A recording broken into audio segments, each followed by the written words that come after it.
It was actually in Oakland County. Oh, okay. Fortunately enough, I didn't know about anything else today. I have a PCC this afternoon, but I'm having Arnie cover tomorrow. So.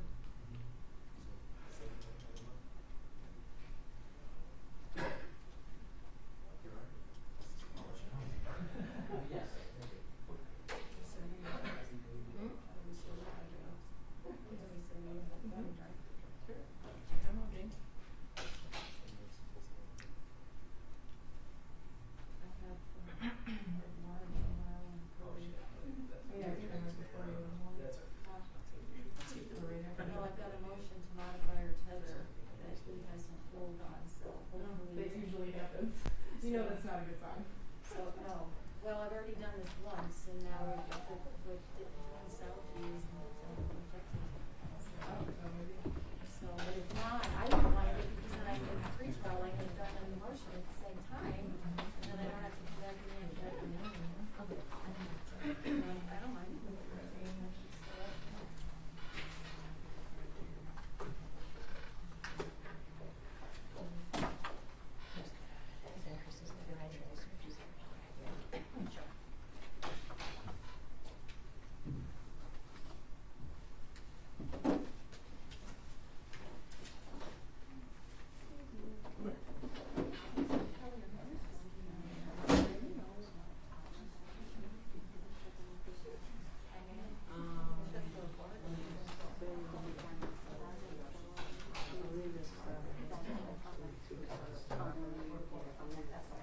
Amy is on the record just doing a quick adjournment, and then she'll be right in. Okay. You're welcome.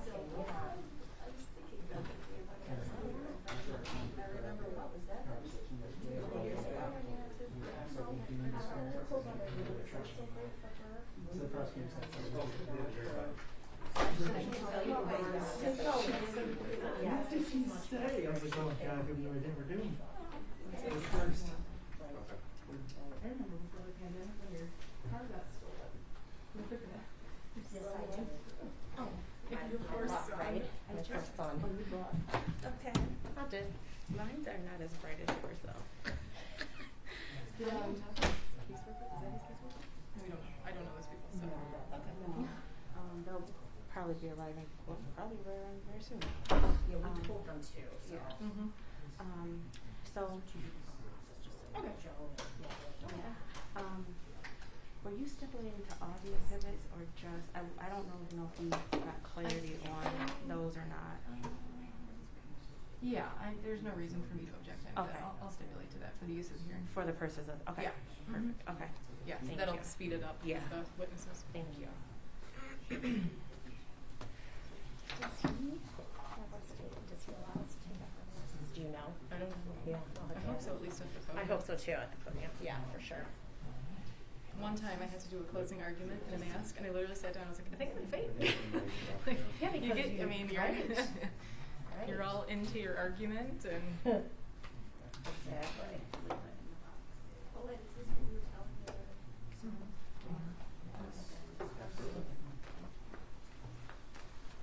Oh, this is the, Amy. oh yeah, This is the new protective order up here. it's the exact same. And then I'll add one in there. Thank you. Yeah, this is what I think that's what I was.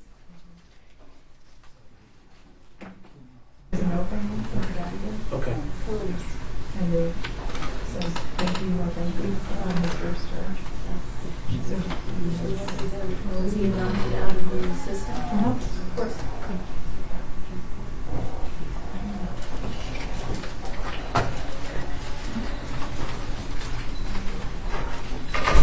Should I take this as an account?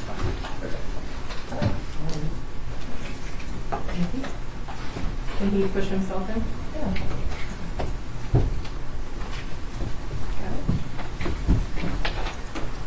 Got it. Nice to meet you in person. Did you ask about undoing one of your arms? Yes.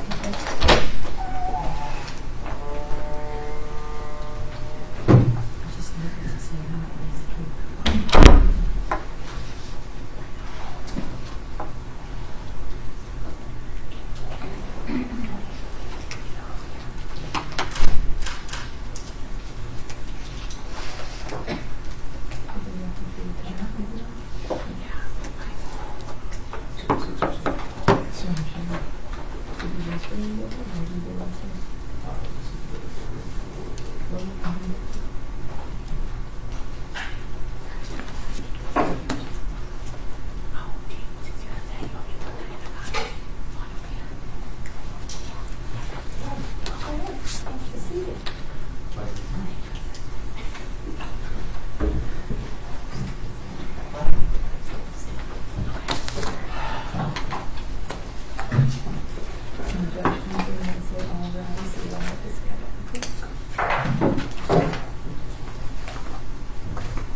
All rise.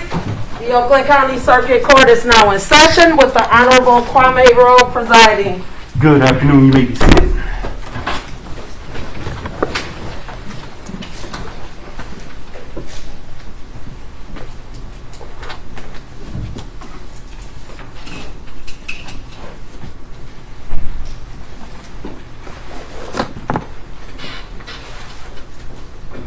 Your Honor, calling people of the state of Michigan versus Ethan Crumbley, 2022-279-506-FC. Good afternoon, counsel. Appearances for the record. Good afternoon, Your Honor. Assistant Prosecutor Kelly Collins, appearing on behalf of the people. Nice to see you. Good afternoon, Your Honor. Markeisha Washington, appearing on behalf of the people. Good afternoon, Your Honor. Good afternoon, Your Honor. Karen McDonald, appearing on behalf of the people. Also, Mark Keese, who stepped up to the public. Good afternoon, Your Honor. Paulette Michelle Lofton on behalf of Mr. Crumbley, who's standing to my left. Good afternoon, Your Honor. Amy Happ on behalf of Ethan Crumbley. Good afternoon, Your Honor. Deborah H. McKelvey, court-appointed guardian ad litem for Ethan Crumbley. Thank you. Good afternoon, counsel. You may be seated. As counsel is aware, today's date and time set for a hearing under the Juvenile Justice and Delinquency Prevention Act. Purpose of this hearing is to determine solely where the defendant should be placed during the pendency of this case, whether or not he should be placed at the Oakland County Jail, or whether or not he should be returned to the Children's Village where the case initially started off at before he was charged as an adult. This case will be live streamed this afternoon because we only have limited capacity. We can only allow up to 20 people in the courtroom, and we must maintain social distancing. I understand, counsel, you are all from the same office, so I don't believe there's any issue with that, so long as you all don't have an issue. Same with defense, so long as you don't have any issue, I believe that it's appropriate for you all to be seated at counsel table. Pursuant to the Crime Victims' Right Act, though, I cannot allow additional victims or anyone else into the courtroom because we have limited capacity. So this will be live streamed so we can make sure that any victim or potential victim has an opportunity to see this hearing and be present if they wanted to be present via live stream. With that being said, is there any preliminary issues that we need to discuss? I do have some follow-up. As we alerted the court earlier today, I do have two proposed orders. One is a follow-up to our status conference this morning as well as a renewed stipulation and order for a protective order with regard to this case. If I may approach your clerk with those. Please. I believe all attorneys have executed them. Your Honor, and the only other issue, we would ask permission that my client's right hand be uncuffed so that he could communicate with us more effectively. I have no issue with that, with his right hand being uncuffed.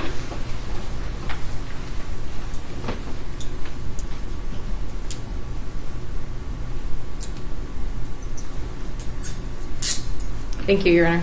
You're welcome. Your Honor, another request or inquiry I have is when we are questioning witnesses, are we permitted to remove our masks? Yes, so Yeah. only people that will be allowed to remove their mask while in court today will be the attorney that's actually questioning the witness, as well as the witness, so all answers could be accurately recorded. Understood. Thank you, Your Honor. We just have a couple of other matters to present to the court that relate to the hearing itself. We have had an opportunity to discuss this matter between the parties. We anticipate a total of 3 witnesses this afternoon at this hearing. We also have discussed that this placement review hearing is a miscellaneous proceeding under MRE 1101B3, and as such that the rules of evidence do not apply. We have created an exhibit list and an exhibit binder. The court should be in receipt of that. It contains 18 exhibits on behalf of the people, 1 exhibit on behalf of the defense. You'll note that the people's exhibits are numbered and the defense exhibit is defendant exhibit A. The parties have discussed these exhibits and agreed that they truly should only be viewed in camera by the court at this time. Some of these exhibits do contain sensitive information. Some of that is sensitive particular to the defendant himself. Other information is sensitive for other juveniles. Most of the exhibits are in written form. The court will note that when you have the opportunity to review them. But there are 3 videos that the court is being asked to review before making a decision. Those 3 videos were made in a shed just outside of the defendant's home. One of them, which depicts the prolonged mutilation and torture of a bird, accompanied by audio that the viewer will likely find very disturbing. There's also a separate picture of a severed bird head, a separate bird, that is discussed within one of the other exhibits. We have coined the defendant's journal, or labeled as the defendant's journal. I want to assure the court we are not undertaking the introduction of these exhibits lightly. We think that they're absolutely necessary for the court to review in making such a decision as you're called upon to make during this hearing. And we simply want the court to be prepared before viewing that material. So, Thank you, Ms. Collins. At this time, though, by way of stipulation, we are asking that the court officially admit these exhibits. It's People's Exhibits 1 through 18 and Defendant's Exhibit A into the record. That is correct. Thank you. People's Exhibits 1 through 18 will be admitted as People's 1 through 18. Defendant's Exhibit A is admitted as Defendant's Exhibit A. Are there any other preliminary issues? I believe that is all I have to present at this time. Nothing further from defense. Okay. And people, when you are prepared, please call your first witness. Your Honor, may we make a brief opening statement? Sure.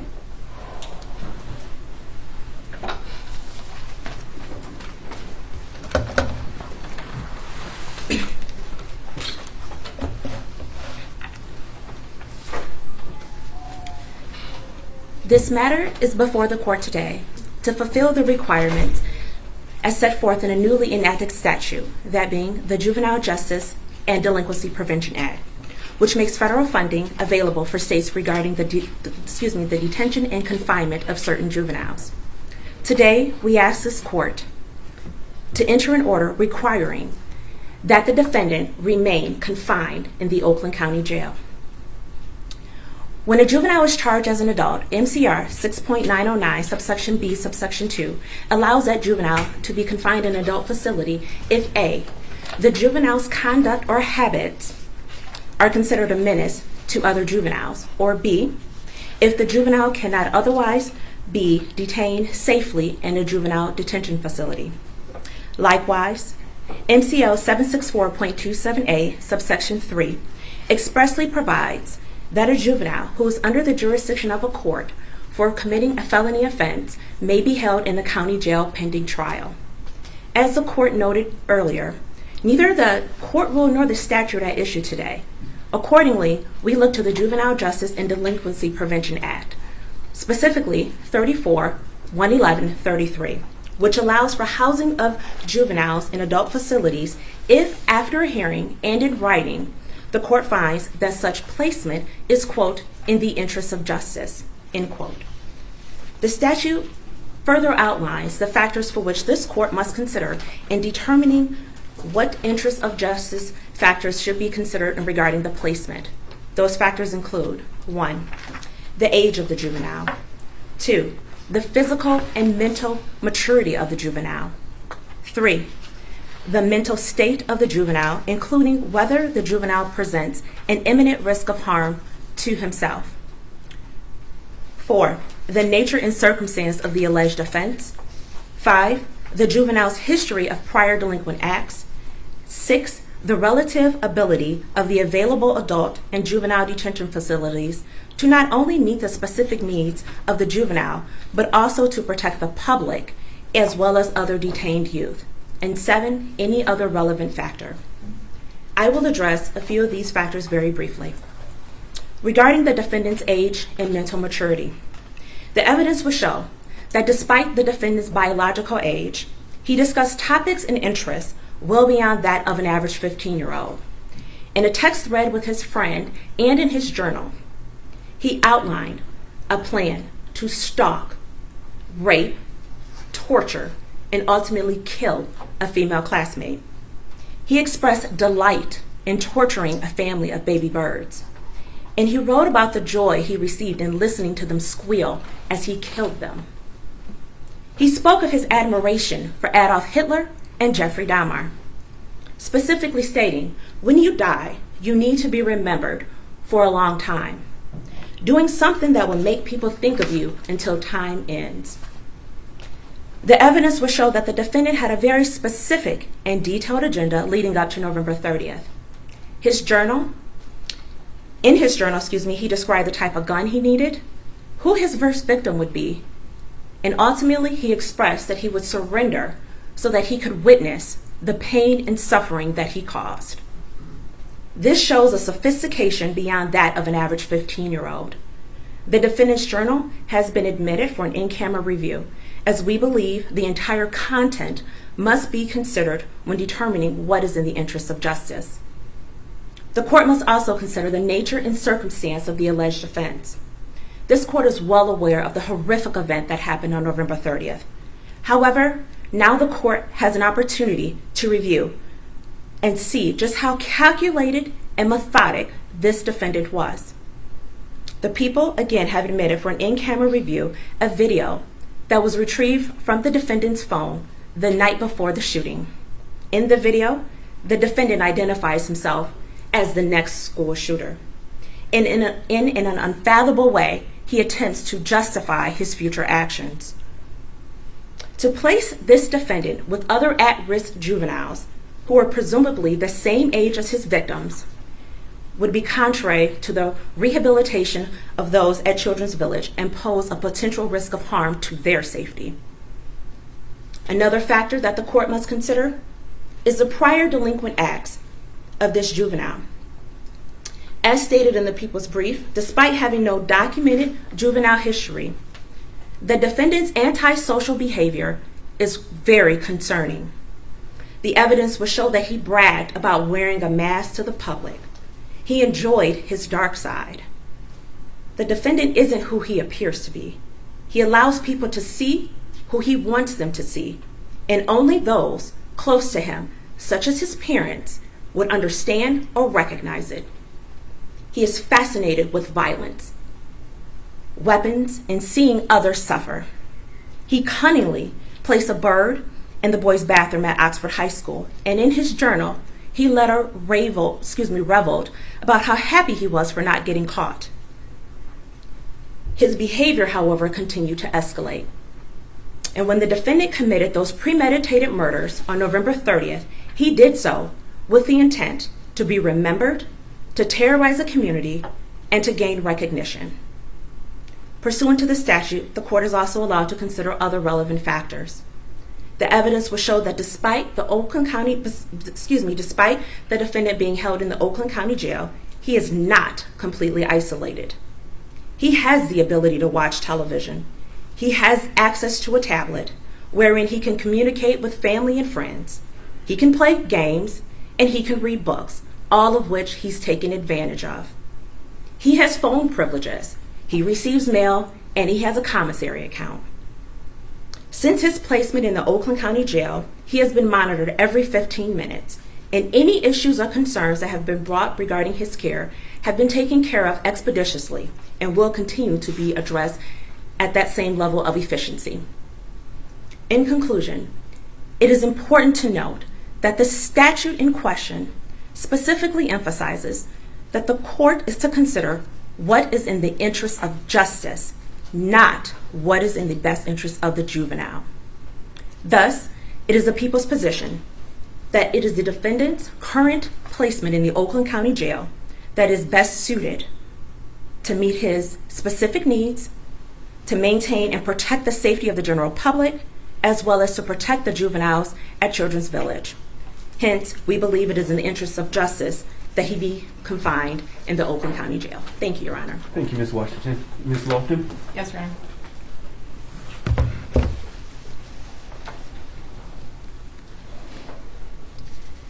Your Honor, defense completely understands the serious nature of the charges that Mr. Crumbley has been charged with. But the statutes that were quoted and the JJDPA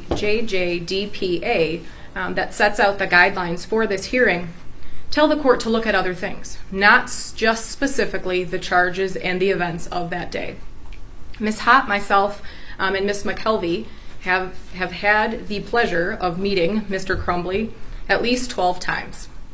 The prosecutor is arguing from a place of what they see in black and white, what they see on his phone. All of these events obviously transpired prior to my client being charged. I think it's going to be very important for the court to look at what's happened since he has been charged. And that's the questions that we will be asking of the witnesses today. Because the factors that are laid out for the court to consider, as I stated, only one part of those factors are the allegations and the events surrounding the charges. There are a number of other things that the court must look at. I believe that the evidence will show that in the time leading up to these events that my client was hallucinating, that he was seeing things, he was hearing voices, he was not sleeping, he was extremely anxious, he was not eating properly, and that he had asked his parents to see a therapist. And at the time of this event, my client was not in any sort of therapy. As to the isolation, Your Honor, we will be arguing that the appropriate placement for Mr. Crumbley is at the Children's Village. He is being housed currently in the clinic facility in the Oakland County Jail. It is essentially a cement cell with a glass door, and because the rule is that he has to be out of sight and sound from adults, he has very little interaction with anyone. So yes, there is a deputy that peers in at him every 15 minutes and signs off that he is doing what he needs to be doing and that he's safe. But our testimony will be that this extreme isolation is actually not beneficial whatsoever and actually harms Mr. Crumbley. Yes, he has access to a tablet a couple of hours a day. It's not something that is housed in his cell with him all the time. He does have access to a phone, but unfortunately Mr. Crumbley does not have the numbers of any family members, so he's not utilized the phone whatsoever. The tablet is set up for communication, so strangers email Mr. Crumbley, and he has the ability to respond to those emails. I do not think that is enough to argue that he is not being isolated. He interacts with a caseworker, he interacts with a psychiatrist 1 time per week for minutes. Other than that, if he's not meeting with myself, Ms. Hopp, or Ms. McKelvey, he's not interacting with anyone except when they're handing him his tray of food. We will be arguing that the jail is not equipped with handling juveniles in respect to any type of activity. He does not leave his cell whatsoever. He has, and I know that there are protocols because of COVID and most inmates are not receiving any type of rec or gym time, but he is essentially not leaving his cell at all, except for a shower or if he's being moved to a visitation booth to visit myself or one of the other counsels. So at the close of this hearing, Your Honor, we will be asking that he be moved to Children's Village. I do think that is an appropriate place for him. There are other juveniles charged with murder that are housed in that facility. This would not be the first time. And we feel that due to his age being 15, and although he is educated and a very bright young man, I still think the appropriate placement for him is at Children's Village. Thank you, Ms. Lawson. Thank you. People, you may call your first witness. Yes, Your Honor. The people call Ms. Christina Belling. Thank you. And my staff, because they're being actually kept in another courtroom away from the public, and so my staff is just going to go grab the individual and bring them to the courtroom. Thank you. Ms. Christina Belling.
Do you swear or affirm the testimony you're about to give will be the whole truth and nothing but the truth under penalty of perjury? Thank you. And ma'am, if you could just keep your voice up for me, please have a seat. And ma'am, you may remove your mask if you're comfortable. People, your witness. Thank you, Your Honor. Before we begin, Your Honor, I did want to make the court aware that for purposes of this hearing, the people would not be referring to the defendant or the individual charged in this case by name. We will only be referring to him as a defendant, as we believe that there is good evidence to support the fact that the notoriety could also encourage future school shootings. Understood. So noted. Thank you. Thank you, Your Honor. Ma'am, please state and spell your last name. Belling, B-E-L-L-I-N-G. And your first name? Christina. And are you currently employed? Yes. Where are you employed? Oakland County Sheriff's Office. And in what capacity are you employed at the Sheriff's Department? I'm a caseworker, inmate caseworker. And how long have you been employed at the Sheriff's Department? 22 years. And have you been employed there as a caseworker for 22 years? No, I started out the first year as a booking clerk, 12 years as a deputy, and 9 years as a caseworker. And can you briefly describe for the court what it is, what your job responsibilities are as a caseworker? It's very multifaceted, but the most important part of it is that we assess and manage the crises that come into the jail.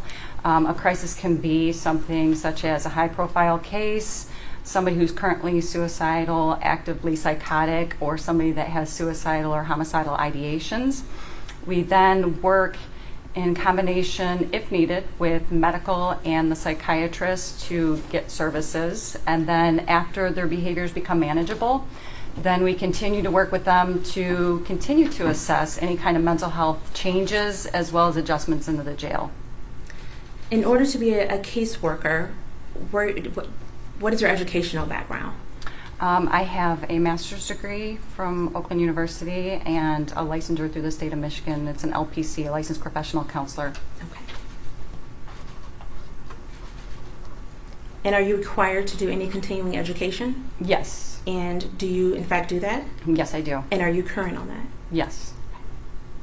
Can you briefly describe you said a license of professional counseling, is that correct? Yes. Is there a specific, like a specialization for adolescent or juvenile counseling that one could obtain? Not to my knowledge, no. Can you describe for the court exactly what avenues you have to when you obtained your license? Strike I'm that. sorry.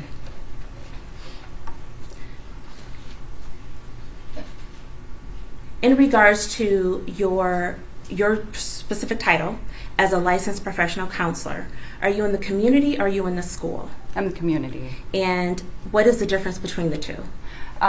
There are several different classes you take to choose the school route. When you go into your master's program, you have to choose that you want to work with community or work with school. And are those community versus school? Is that the only two options? Yes. Okay. So if a person wanted to specialize in adolescence or juvenile, is that even an option? Well, specialization is a little bit different than choosing an avenue of either community or the school.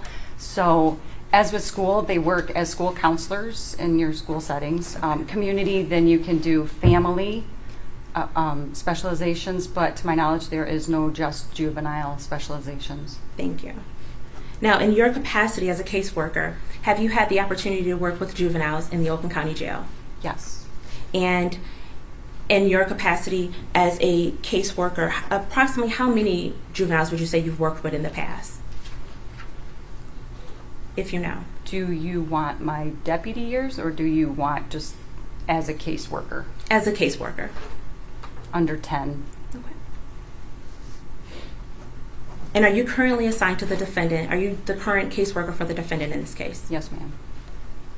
When were you assigned to his case? The day he came in, from my knowledge. Is that fair to say that would be December 1st? Yes. And just for the record, that was December 1st of 2021. Yes, sir. Thank you. Do you recall how often you were meeting with the defendant when he initially arrived at the Oakland County Jail? Daily. Multiple times a day or just once a day? There may have been a couple occasions where I met with him multiple times just to check in, but it was just mostly one time a day. And how long were those meetings? It can range anywhere from 5-10 minutes and up. It depends on if there's things to cover. Okay. And what were the purpose of those meetings? Without getting to the specifics of his treatment, can you just give a general idea of what the purpose is when you do meet with inmates at the Oakland County Jail? I assess for mental health issues. Okay. As we sit here today, on February 22nd, are you still meeting with him on a daily basis? Not on a daily basis, no. How often are you meeting with the defendant? Approximately twice a week. And when did that change? When he came off of a constant watch. And do you know when he came off constant watch? Maybe a month ago.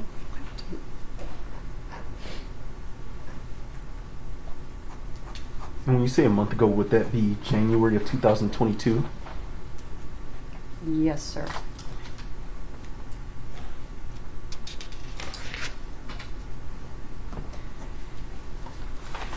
If the defendant needed access to medical treatment for any reason whatsoever, would that treatment be available to him? Yes. Where exactly were you meeting with the defendant? In front of his cell door. And where's his cell door located? In the clinic. And approximately how many other people are located within that clinic area? Changes daily, but there's always a deputy that assists me for safety and security purposes. Okay.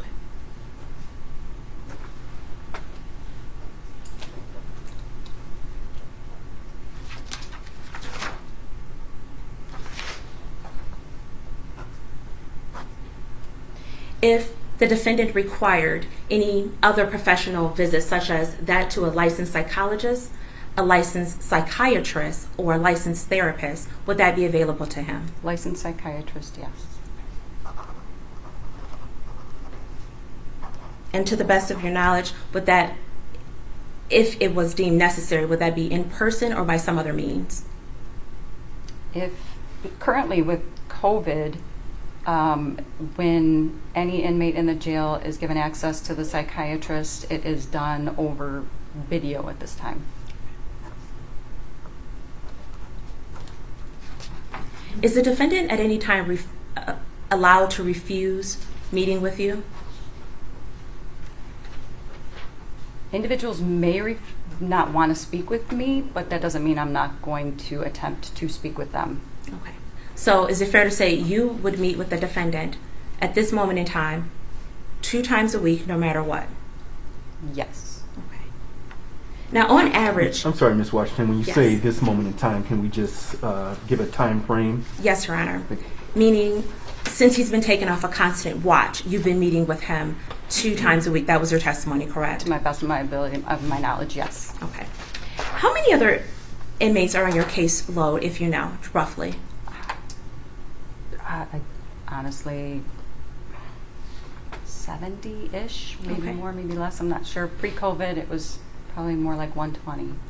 Do you meet with any of your other inmates 2 times a week? No, ma'am. And yet you meet with the defendant twice a week. Yes, ma'am. And why is that? Because of his housing and because he's a juvenile.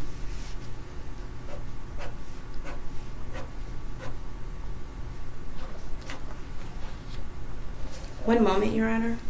Thank you.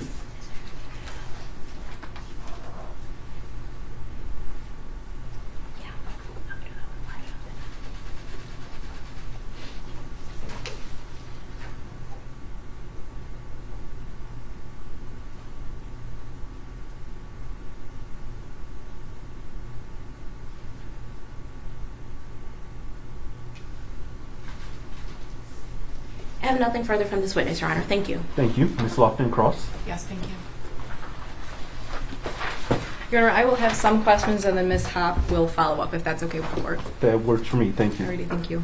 Ma'am, if I ask you something that you don't understand, just let me know and I'll try to ask it a different way, okay? Okay. Alrighty.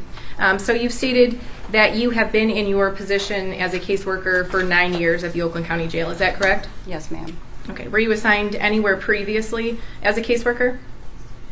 Do you mean any other facilities? Any other facility, that's correct. No. Alrighty. You stated that you had a master's. What is that master's in? Counseling. Okay.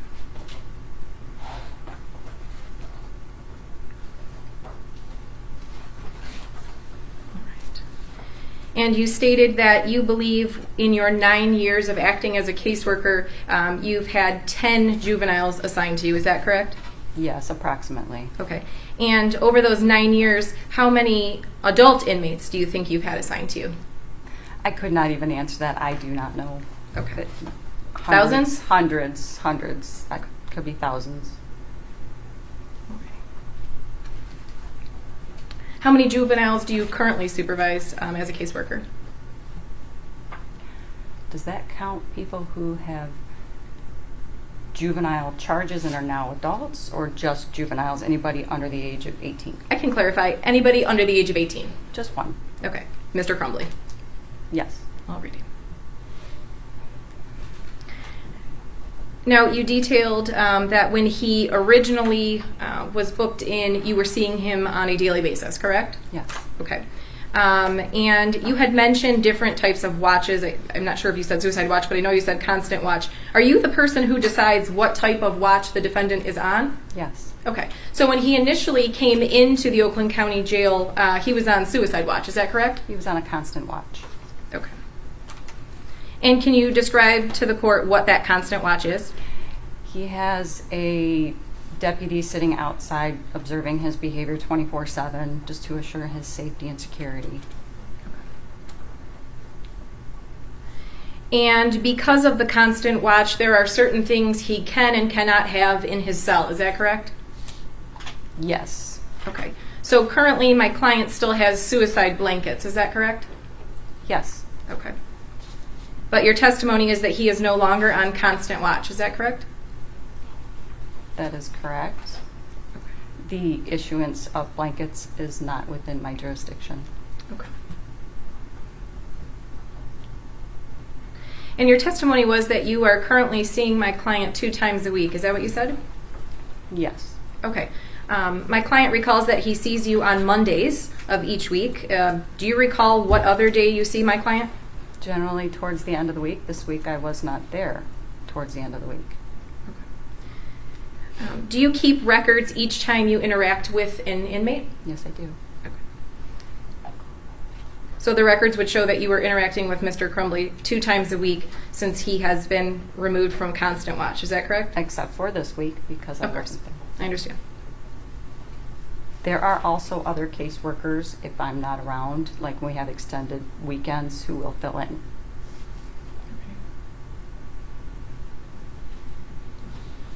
In your continuing education that you stated that you do, does any of that continuing education deal specifically with juveniles? Not currently, no.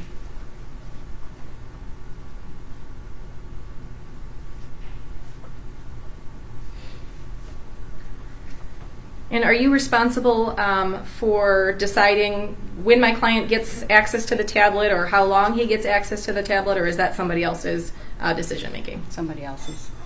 Okay. Currently, are you aware if the jail has any ability to have Mr. Crumbley exit his cell for any type of physical activity? That is not to my knowledge.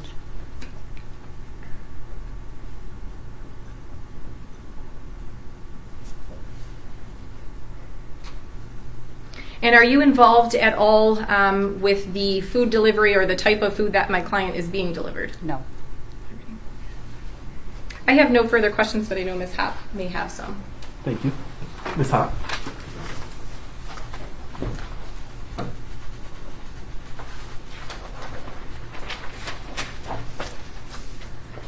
Are you familiar with the laptops or the tablets in the jail that Mr. Crumbley has access to?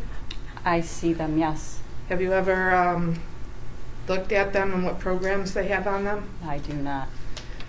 And in addition to mental health access, physical health access, do you have anything to do with access to education for him? I do not.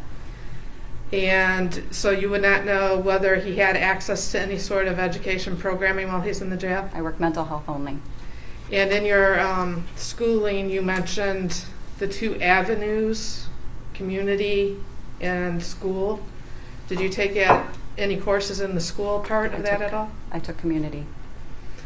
Are you aware, even if it's not in your responsibilities, whether he's getting any type of educational services? I am not aware. Thank you. Thank you, Ms. Hopp. Any rebuttal? Just briefly, do I get to question?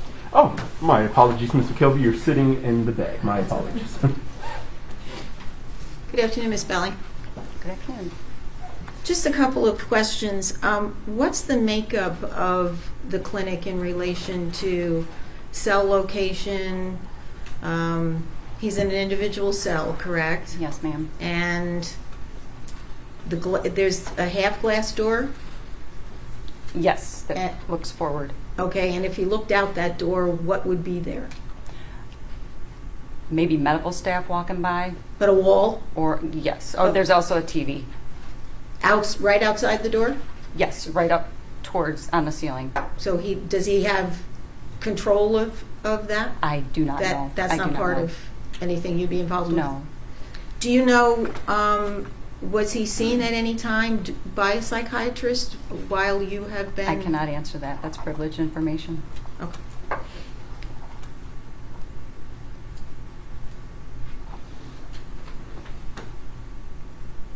And generally speaking, if he had any interaction with anyone else, it might be the deputy that's there. You said there's one there, I mean, just manning the clinic?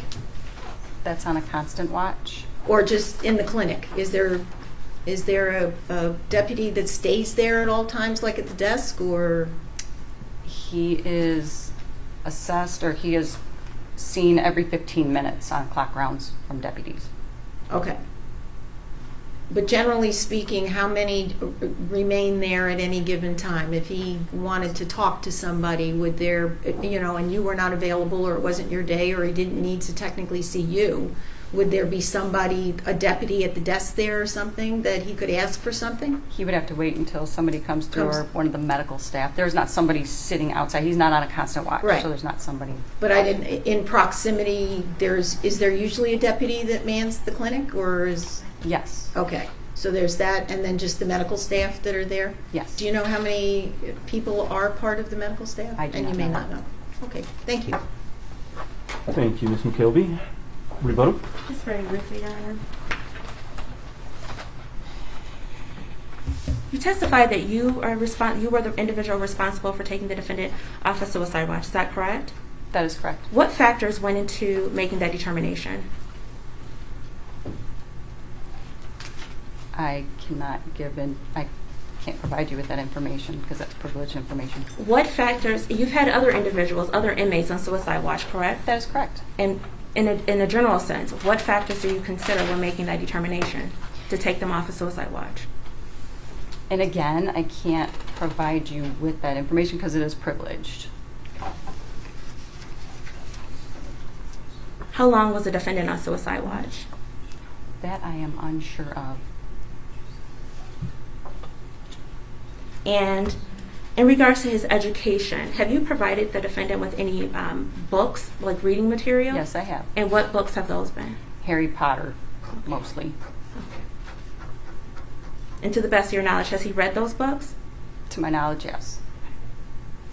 And if the defendant needed to speak with someone, how needed to speak with you specifically? Would he be able to contact you? In other words, I believe your testimony earlier was that you generally meet with him on Mondays, but say it's a Wednesday. How would he contact you, or how would he be able to reach you if he needed to see you?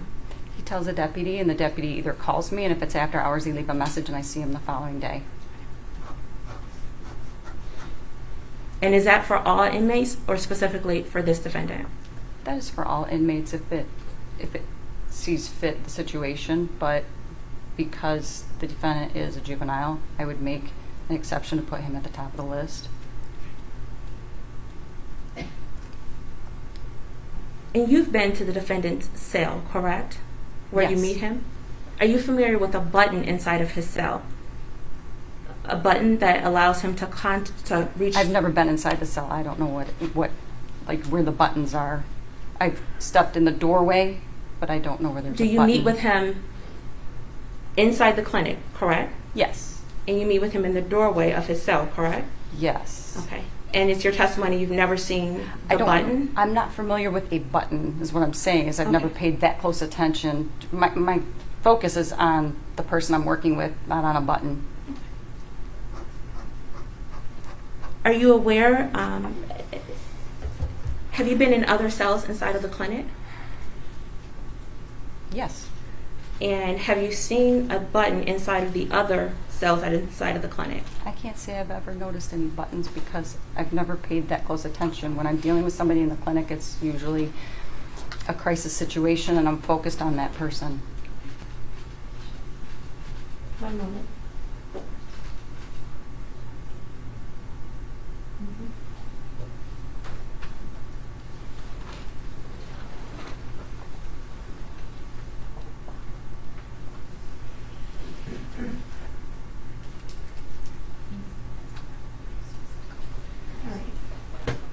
Ms. Belling, again, I'm not asking for any specific factors regarding this defendant, but I am again going to ask, what factors do you generally consider or look at when making a determination that an individual should be taken off a suicide watch?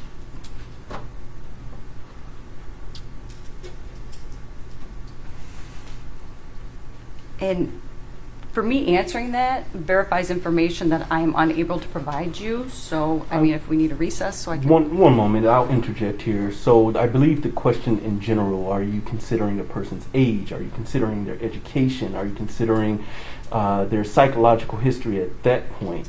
In general, not anything specific about this defendant or any individual that you may be evaluating, but in general, when you're considering whether or not to take a person off suicide watch, What are you looking at? Are you looking at their age? Are you looking at their maturity at the time? What are you looking at? But I don't want to know the specifics about Mr. Crumbley. Just in general, what factors are you looking at? And again, it takes, I am not the only one when making this decision. I collaborate with other people in making this decision. Okay. And I'm trying to be protective of information. So I'm not alone in making this decision, if that makes sense to you. That makes sense, Mrs. Welling. Let me ask you this. Would you take an individual off a suicide watch if you had concerns about their safety? No. When you took the defendant off a suicide watch, is it fair to say you didn't have any concerns about his safety at that time? Correct. Thank you. Thank you, Ms. Washington. I did have a couple of follow-up questions. I understand that he's not on a constant watch or suicide watch right now. What type of watch is he on, if any? He's currently on a behavior watch. Can you tell me what that means? He is on a behavior watch as told that he would stay on by my command staff, that he would not come off of it. So if anybody is on a behavior watch, I automatically meet with them 1 time a week. And anything over that is just me catching up with people. Now, when you say behavioral watch, can you describe to me what that means in general? What is a behavioral watch, and why would an individual be placed on a behavioral watch? Behavior watch is usually a step down from being on a suicide watch. After they are cleared from being on suicide watch, they step down into a behavior watch, and we just further assess for any kind of behavioral changes at that time. Okay, so you're continuing, as you mentioned earlier, to meet with him 2 times per week to assess continued behavior issues or lack thereof? Yes, sir. Okay, thank you. Are there any follow-up questions based upon my questions from the people? No, Your Honor. Thank you. Anything further, Ms. Lofton, based upon my questions? I do have a question. Ma'am, in your meetings with Mr. Crumbley, would you agree with me they're less than 5 minutes? No, sometimes we meet longer.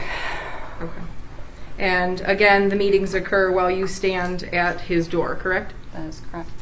No further questions. Okay, thank you. Anything else from this witness? Nothing from the people, Your Honor. Nothing from defense, thank you. Thank you. May this witness be excused.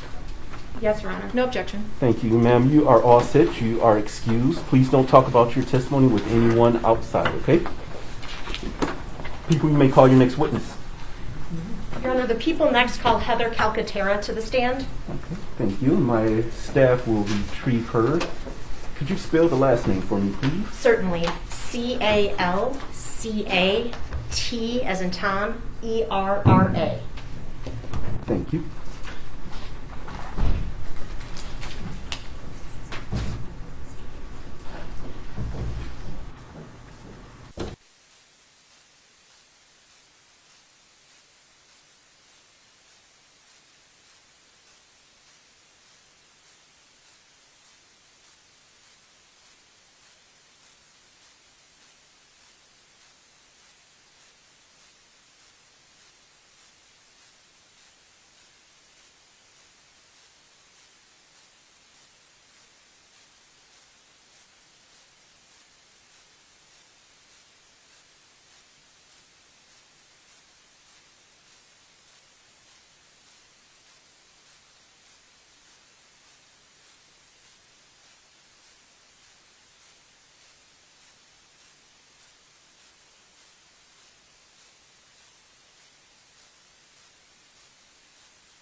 Under penalty of perjury? I do.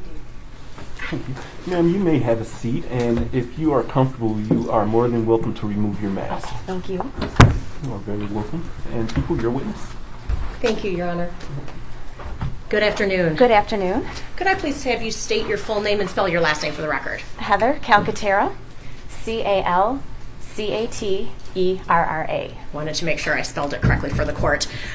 Could you tell me where you are employed? Oakland County Children's Village. And in what capacity? What's your job title? I am the manager. Okay. And how long have you been with Children's Village? Since 2013. Okay. And did you start off as a manager, or did you work to that position? I started as an administrator. Okay. And as a manager, what are your duties there at Children's Village? Generally, I oversee the day-to-day operations of the campus. Okay. So you're familiar with the campus and its individual buildings? Yes. Could you just give us an explanation of what is Children's Village, what it consists of, what it looks like, that kind of thing? Children's Village is Oakland County's child caring campus for youth.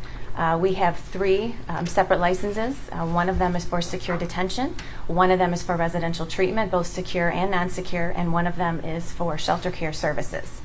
And you've mentioned a campus, so are all of these separate programs, I'll call them, hopefully I'm calling them the right word, but are all of these separate programs within the same general vicinity? The buildings are not all connected, but there are multiple buildings on a large campus. And are any of the buildings connected to each other? Our secure treatment program is connected by a hallway to our detention center. Okay. And what is the difference between a secure placement program versus the detention center? The youth in our secure treatment program are there for treatment. So it's a residential treatment program, meaning they will live there until they finish accomplishing various treatment goals. Detention is where youth stay when they are detained, awaiting court action or placement. So if I understand you correctly, a secure treatment portion of the facility is for those who have already been, I'll use the word sentenced, or those who have already been sentenced to serve in that treatment program. Correct. Would a person who is simply being held at Children's Village prior to a trial, let's say, would they ever be a participant in the secure treatment area of the building? Only if the court ordered that action. Okay. And when you talk about secure treatment, what types of treatment programs are you talking about? Our young people in treatment participate in family therapy, group therapy. We use an evidence-based journaling system. Okay. So let's talk about the secure detention area and what that consists of. Who is housed at the secure detention area? Young people who are detained awaiting court action. Okay. How many people does it hold? 60 is our capacity. Okay. I'm sorry, was that 16 or 60? 60. Thank you. And what are the age ranges of those individuals who are or can be in secure detention? Typically 11 to 17. Okay. Can it be older? Yes. Can it be younger? Yes. Okay.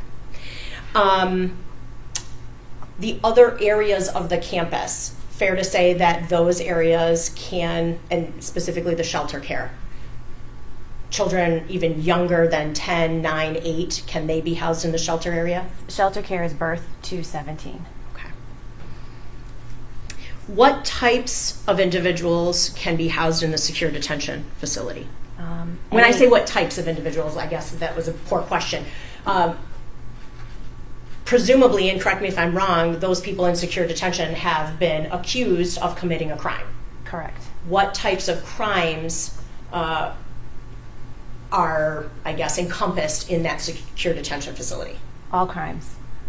It could be anything from a drug offense to joyriding to retail fraud to assault, all crimes. Okay. So fair to say it could be something that is absolutely nonviolent and is purely, I'll say, delinquent up to the most violent crime. Correct.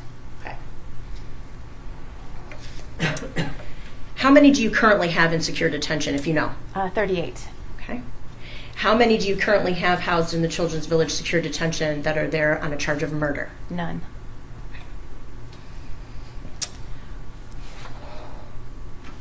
We've talked a little bit with someone else about residents of the jail. Do I call somebody who's at Children's Village a resident of Children's Village? Yes, we call them residents. Okay. So can you describe to me can you describe to me the setup of the secure detention area, what it looks like, and what a typical day looks like for someone who's in secure detention? So secure detention is one large building, and it is divided into three kind of separate units, we call them. So there are 2 units for males, and there is 1 unit for females. We do try to separate the males based on age or cognitive deficits, certainly try to separate co-defendants to the best of our ability. But there's only 2 units, so sometimes we have to do the best that we can.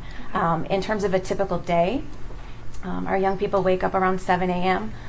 They typically do kind of a quick cleanup of their room, a quick hygiene, breakfast, and then they attend school. After school, they would have some recreation.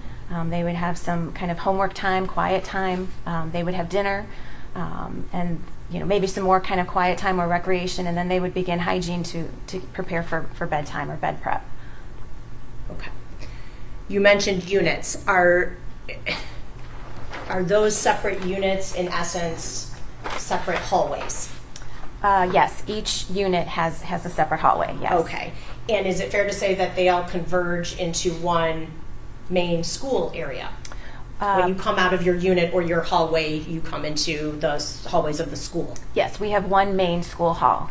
Okay. So you mentioned a typical day, so let me ask you about the residents and their individual quarters, I'll call them. Okay. They have their own rooms? Yes. So they don't have a bunkmate, right? No. They have their own individual room. Correct. Does that room have a door?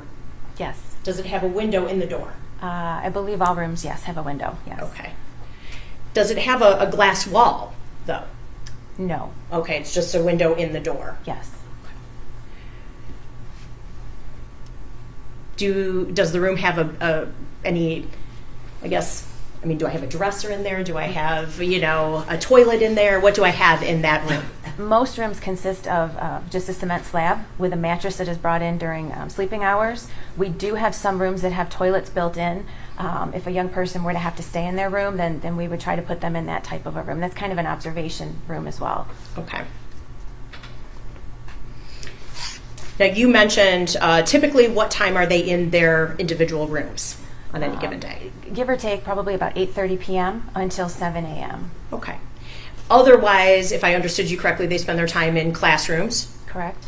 In having meals. Is that in a cafeteria type location? Yes. Yes, we have a cafeteria. You mentioned rec time. I'm assuming that's like recreation time. Yes. Under different weather circumstances, do they go outside? Yes, we have a secure fenced-in courtyard. Okay. We also have 2 gymnasiums, indoors.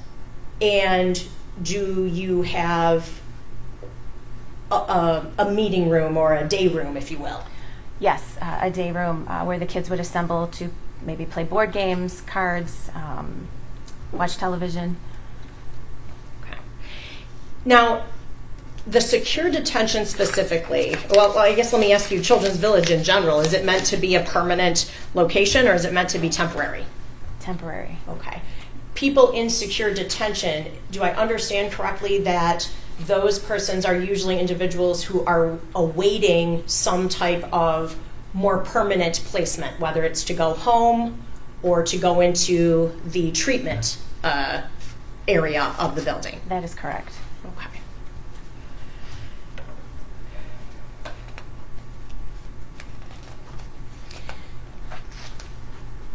I might go back to some of those issues, but let me ask you about staffing at Children's Village. So, is there a certain number of staff ratio to the residents at the facility? In detention, we maintain a ratio of 1 staff to 8 residents during waking hours. Okay.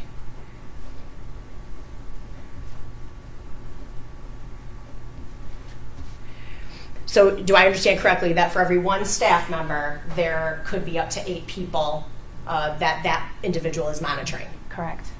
Are the staff members assigned based on gender? Does that make sense? Like are male staff members the ones supervising males and female staff members are supervising female? Not exclusively, no. We do cross-gender staffing. Okay.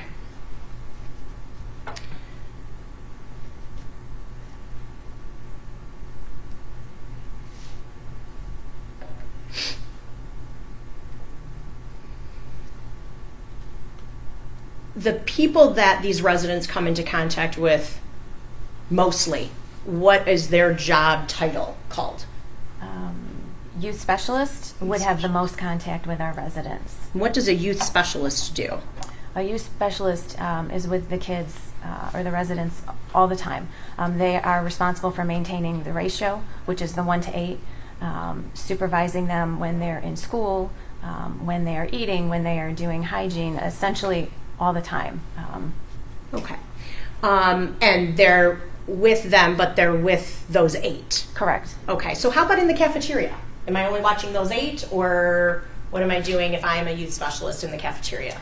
There would be, depending on how many young people are in the cafeteria, there could be more than one youth specialist. And so they would position themselves accordingly. One would be walking around the room to maintain safety. One may be positioned kind of near the kitchen area while kids are taking their plates. It would depend how many kids are in that room.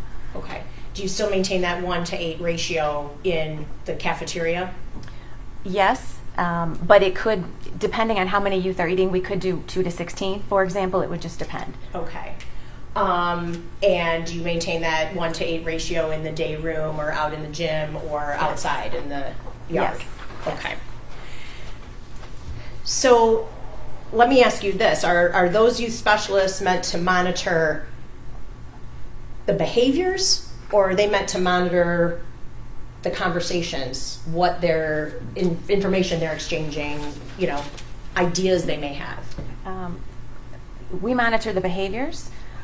We would do our best to monitor conversations, but we would likely not hear all the conversations, every word that a young person says to one another, because they are allowed to talk. And so if I'm responsible for 8, I may not hear everything that is discussed. Okay.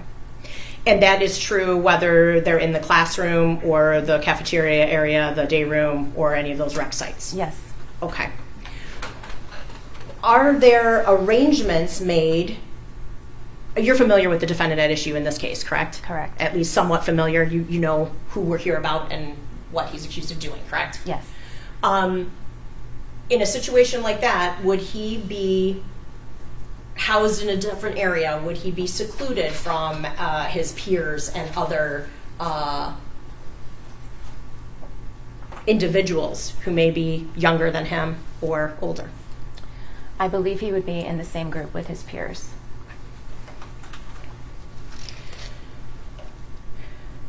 What qualifications does a youth specialist have to have before they become a youth specialist? You have to be 21 years of age.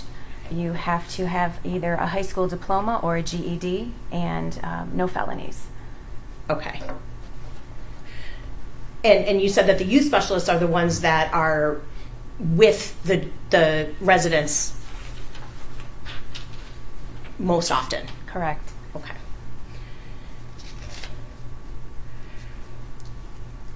What about behavioral issues? So if I'm monitoring 8 individuals and one gets out of hand, what happens to the other 7 while I'm trying to monitor the one that is out of hand?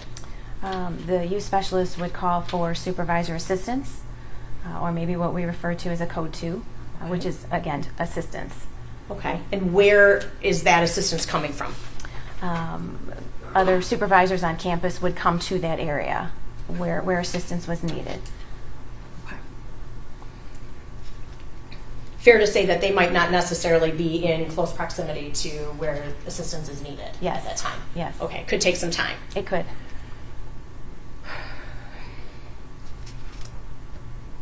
Is anybody in Children's Village required to have any law enforcement training? No. Is anybody at Children's Village, specifically in secure detention, armed? No. At any time? No.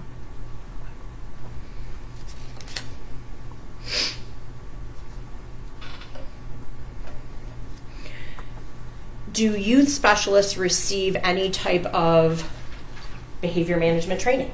Yes. And is that in-house? Yes, we do our own training. Okay.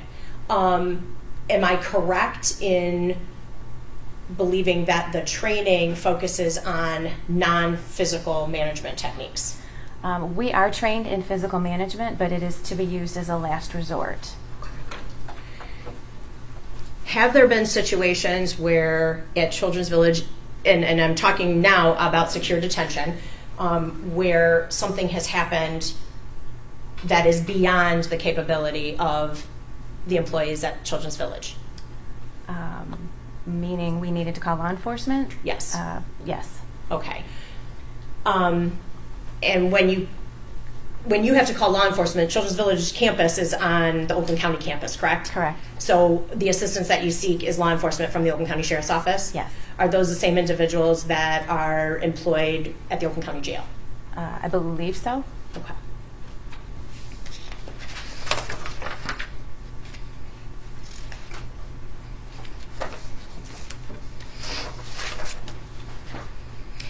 Now, in addition to the youth specialists, are there other persons who are employed at the secure detention facility at Children's Village? Yes. And what positions do they hold? Do you have? We have case coordinators who are essentially case managers. We have clinicians who are licensed professionals either within social work, psychology, or counseling. We have supervisors. And we have teachers provided to us through the Waterford, school district. Okay. So the case coordinators, do I understand correctly? Case coordinators are the ones who manage the cases. They'll meet with the resident. They will create court reports. They will update the court on progress or lack of progress, things of that nature. Yes. Okay. Clinicians, you said that there are licensed clinicians. Do you have a psychiatrist on staff? We have a relationship with a consulting psychiatrist. Okay. And what does that mean? That person will come in when called, or does that person come in on a regular basis? He is scheduled to come on campus 2 days per week. Okay. Partial days. And that consulting psychiatrist, you mentioned it's a he, so does he come and meet with the resident individually, or do they meet over a telemed, or what is the situation? He comes in person, Okay. and he does medication management for our young people. So is the psychiatrist called in only if the person is in need of medication? Not a medical regime? Generally, yes. Okay. Do you have other clinicians who are on staff? Other than in detention?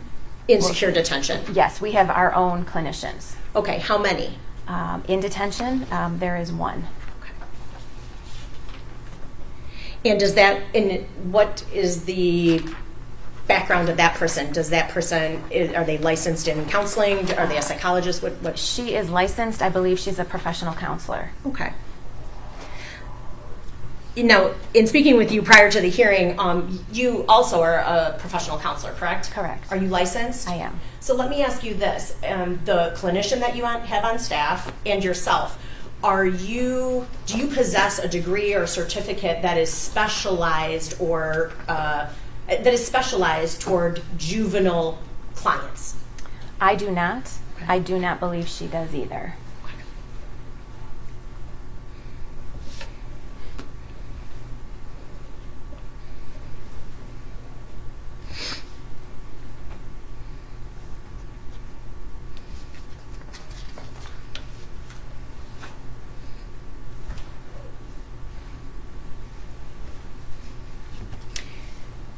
Does every resident see that clinician on a regular basis? No. What's the criteria for that clinician to see a particular resident? In detention, the clinician provides crisis intervention and medication management. Okay. So when you say crisis intervention, what does that mean? What does that look like? It could look like a young person who may be suicidal, experiencing a high level of anxiety, maybe a state of kind of hyperarousal, depression, maybe struggling with some issue. And who determines whether a particular resident is symptomatic of any of those things? We have weekly staff meetings where we talk about the young people. The individuals assigned to detention will meet and discuss the behaviors on the floor, the issues. They can be referred by any staff member in terms of a level of need. So am I correct in surmising that if someone wasn't outwardly expressing anxiety, concerns, or manifesting in some tangible way that may go undetected by staff members, even in the group assessments and the group discussions. Potentially.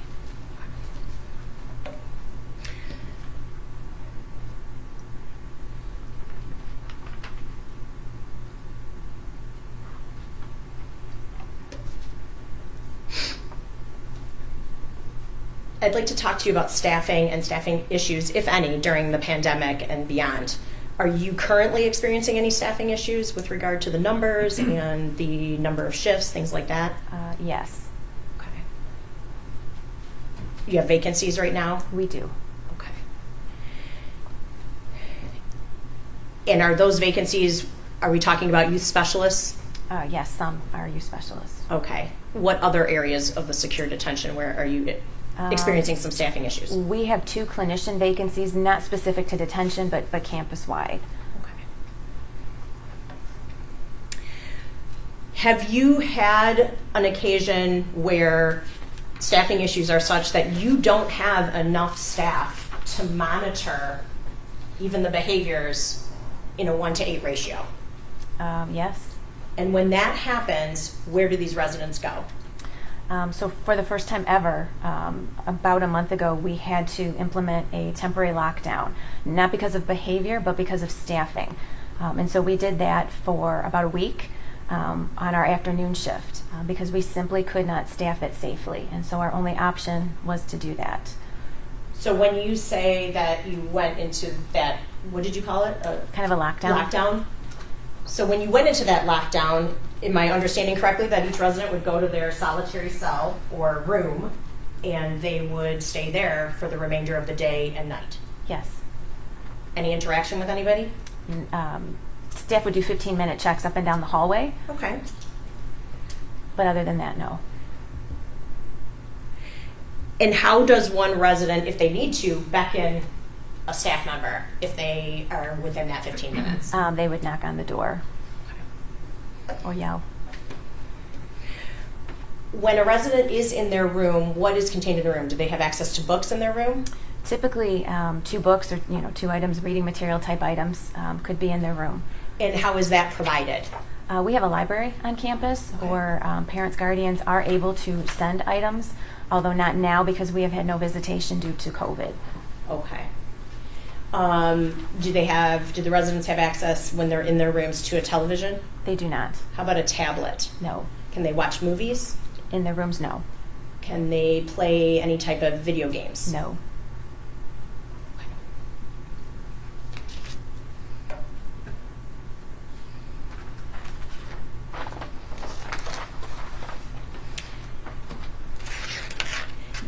You mentioned meals in a cafeteria type room. So is it cafeteria style where everybody gets the same meal? Yes. Okay.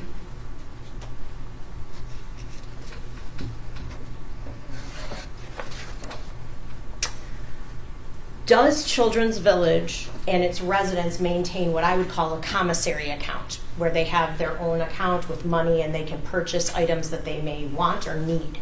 No. Okay. Now let's go back and talk about the school aspect of your facility. We talked about the hallways. So if are students in one class throughout the day? I know they move to different classrooms, but they stay in the same group. So the group moves from room to room. Do I understand correctly that when they move from one room to the other, they would be with their youth specialist? Yes. During class time, where are the youth specialists that are monitoring those children? There are several youth specialists in the hallway right outside each classroom. Are the classrooms divided by units, or how are they divided? Yes. They're divided by units. Yes. Okay, so if I'm on this unit with all of these other males, Yes. those would be my classmates. Yes. Okay.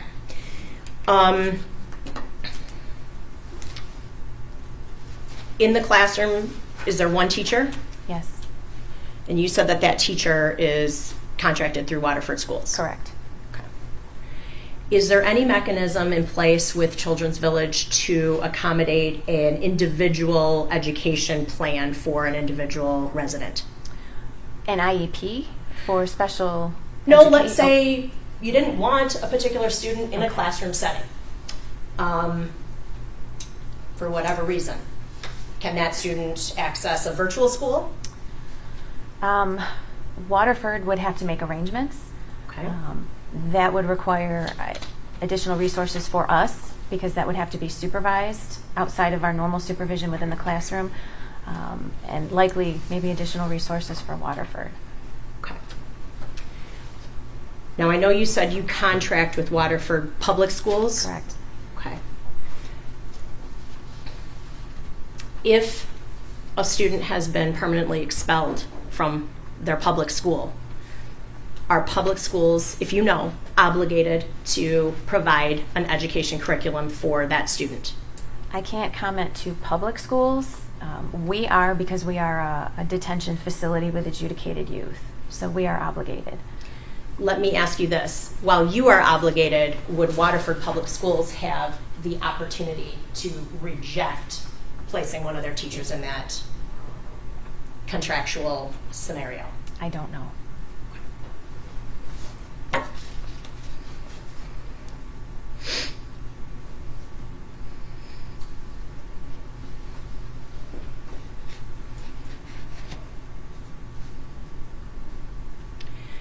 Does Children's Village train, are you familiar with a training called ALICE training? I know what it is, yes. Are there such trainings, ALICE trainings, at Children's Village? We do not provide them for our Children's Village employees. The teachers receive ALICE training through Waterford schools. Okay. The residents do not participate in that. And Ms. Collins, just for the record, Certainly. could you describe what Alice Schools is, or have your witness describe what that is? Could you explain what ALICE training is? I believe it is training in case of an emergency in a school, such as a shooting. Okay. Thank you.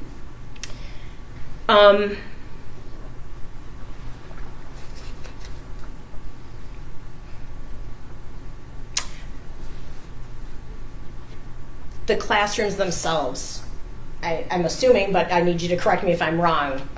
Does it include textbooks? Yes. So the students each have a textbook? Yes. Are there the normal accoutrements in a classroom setting? Pencils or pens and textbooks and things that you would need in order to conduct class and participate in class? Yes, with modifications. So textbooks, yes. Workbooks, yes. Pencils are checked out and then checked back in so we can keep an inventory. The metal is removed from the top of pencils. We don't use, for example, regular staplers. They are staple-less staplers, so they kind of put a crease in the paper. But as far as posters on walls and you know, things like that, they appear to be like regular classrooms, yes. Okay. And I'm not trying to be sarcastic or smart, but pencils are still sharp, correct? They could, with or without the metal, they can be used as weapons if one was so inclined. Would you agree with that? Correct. The staple-less staplers, if I said that right, Right. they still have some heft to them, correct? I mean, they're an object that could be used as a weapon if one were so inclined. Yes. And these are all objects that in those ALICE trainings, under normal circumstances, we would tell students to utilize as weapons if it was necessary, right? I think so. Okay.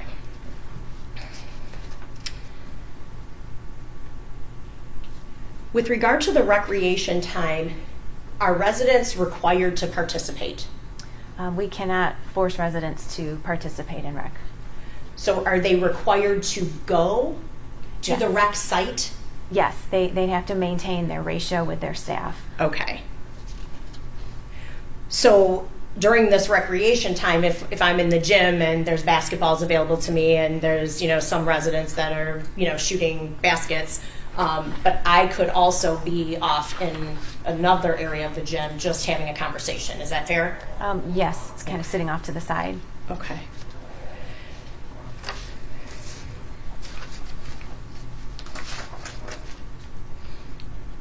let's talk about communications when a resident is at Children's Village. What does a resident have available to them in order to communicate with those who are not in secure detention? So we use the same payphone type system as used in the jail, where families put money onto the account. Residents have an approved call list that is either established by, a parent guardian would request, but then of course the court has to approve. If there's any restrictions, then we would honor that. But they make calls on those phones. They also make calls with their case coordinator in an office, again based on approvals and restrictions. And then residents are allowed to send and receive mail, again also based on an approved list. Okay. And that approved list is generally, what does it take to be approved to be a person that can communicate with the resident? So a parent guardian can make a request. Okay. We would defer to the court and make sure there are no legal restrictions. For example, we don't allow them to write to victims, can't write to co-defendants. Typically, mail to and from correctional facilities is not allowed unless it's a parent or a guardian, but it also has to be approved by the court in those types of situations. No letters to and from girlfriends, things like that. Okay.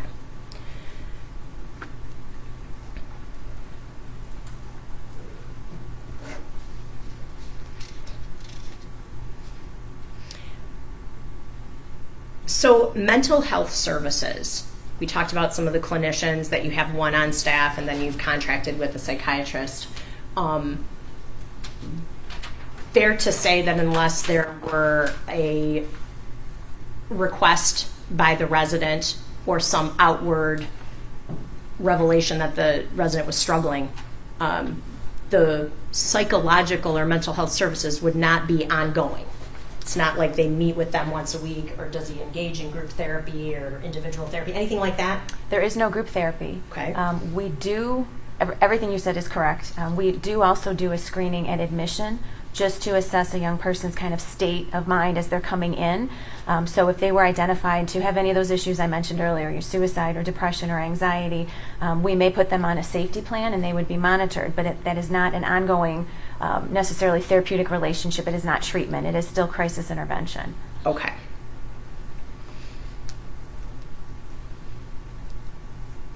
If I could just interject a question. With this safety plan, you said it's crisis intervention. Are the residents still allowed to come and go as they please, pretty much? So would they still be in the cafeteria, still be in their room on an individual basis and just watched a little more?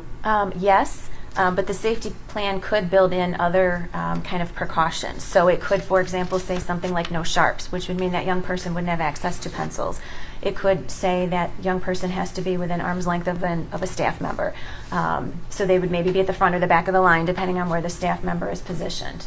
But they would still very likely be in a group setting. Thank you. Could the situation ever arise where one staff member who is monitoring the 8 has multiple who have a special plan like that? Yes. Okay. You mentioned the lockdown situation that occurred, and if I understood you correctly, you said it lasted approximately a week. Yes. Is it a fair statement that at this point you still can't predict whether that would happen again? Yes. With regard to communications, one avenue of communication that I didn't ask you about was email. Are residents able to either receive or send email correspondence? No. Not at all? Not at all. Okay.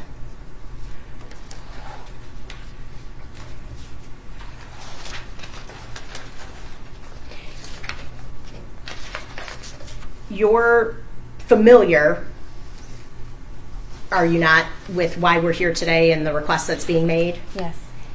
Have you contemplated any concerns that you have on behalf of Children's Village were that change to be made? Yes. And what are those concerns?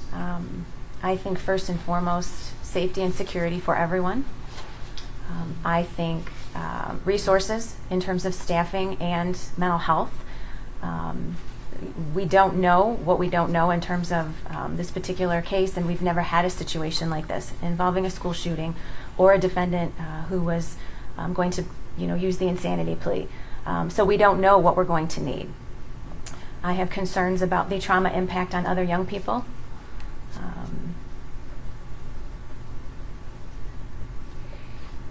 Do you have any concerns about, well, let me ask you about the trauma impact that you're referencing. You have concerns about the trauma impact on other residents. Yes.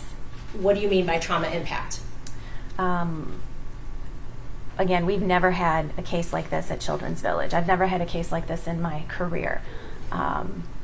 This was a devastating situation, and we don't know what the defendant's presence on our campus, in the classrooms, on the units, what that presence, how that may trigger or impact other young people from Oakland County. Does that go hand in hand with any concerns that you might have both for the safety of other residents as well as the safety of this particular defendant? Correct. I would also be concerned about his safety. I do not know if he would be a target. I do not know if his presence in a juvenile facility would cause him to experience any type of trauma.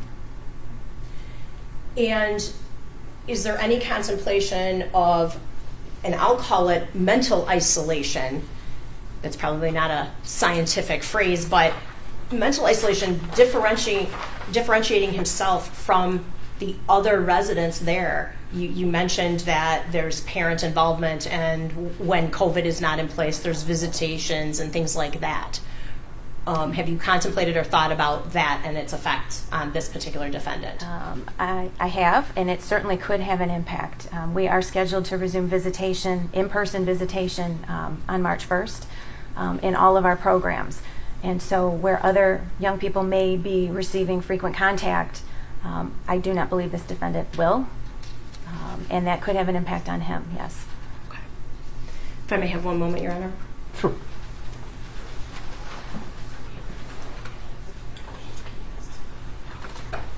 Your Honor, I have no further questions at this time. Thank you. Thank you, Ms. Calcaterra. Ms. Lofton? Yes, thank you. Hello, ma'am. Hi. If I ask you something that you don't understand, just let me know and I'll try to ask it a different way, okay? Sure. Alrighty. You described Children's Village as a secure detention facility, is that correct? Children's Village is the county's child care and campus for youth. We do have a secure detention area. Okay. And it's called a secure detention area because it is considered secure, correct? Correct. When Mr. Crumbley was actually at Children's Village, did you have any interaction with him? I did not.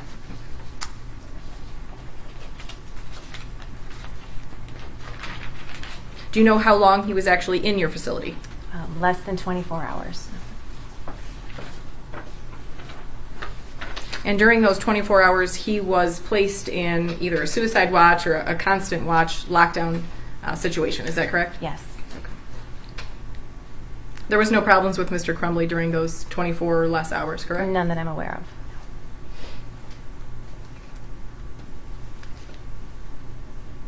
And you stated that you have residents with varying charges, so they can be misdemeanors all the way to felonies and life offenses. Is that correct? Not life, life defense, I guess describe life offenses. Armed robbery, Yes. Murder. Correct. I know that you have stated that there is no one currently housed with the charge of murder, but you would agree with me in the past, in the recent past, there have been individuals housed there charged with murder, correct? Yes, correct. And there have been situations where you have housed a juvenile until they reach the age that they can be transferred to the Oakland County Jail, and then they're transferred to the Oakland County Jail. Correct.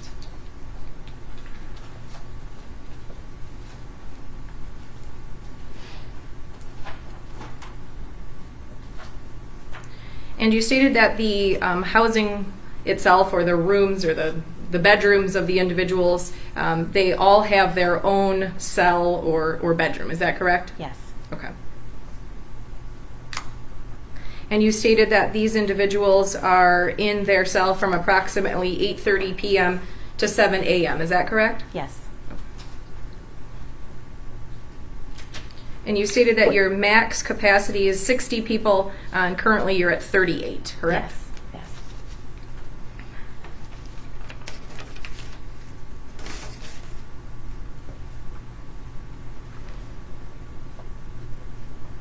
Yes. Now, this may seem like a silly question, but the inmates, or the residents, I should say, when they are brought to your facility, they're pat down, correct? Yes. Okay.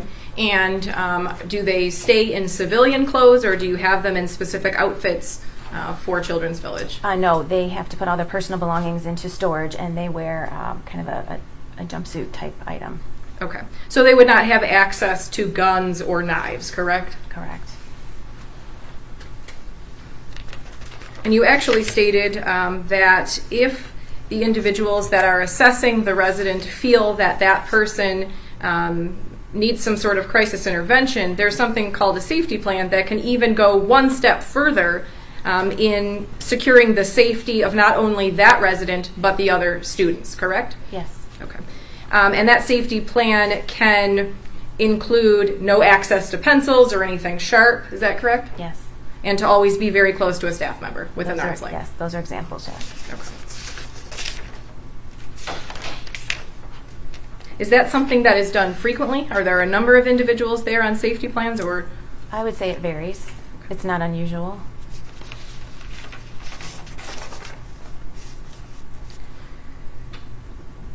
Now, you described clinicians, therapists that come in and out, and even a psychiatrist. So if someone is flagged or is thought to have anxiety, depression, how often or how many times per week are they interacting with either the psychiatrist or some sort of clinician dealing with that specific issue?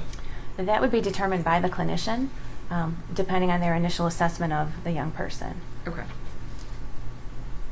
Can that happen one time per week? Can it happen more than one time per week? It could, both, yes. Okay.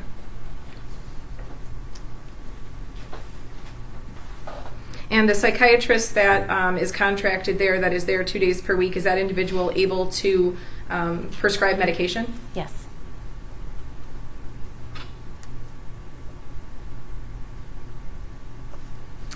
I want to talk a little bit about the educational program. Is that program through Waterford Schools a program that actually leads the individual to a GED or a diploma? It could lead to a diploma, yes. We do not provide GED instruction. And as you stated, you are obligated to provide education through your facility, correct? Yes.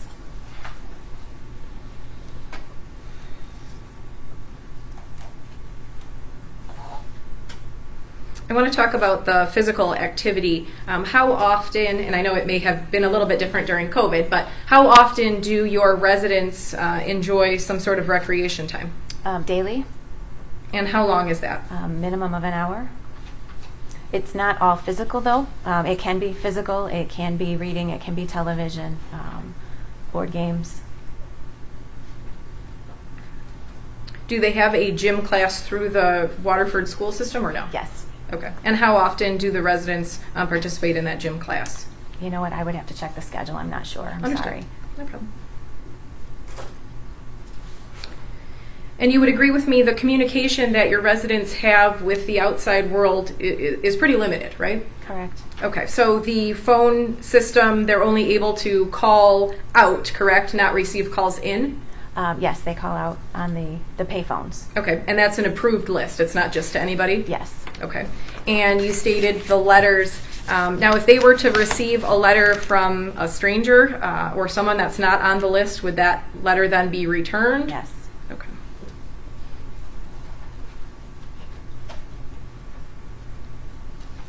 Now, I want to talk a little bit about what happens when one of your residents has some type of bad behavior. Is there, I know that they each have their own individual room. Is there some type of solitary confinement or isolation other than returning them to their room?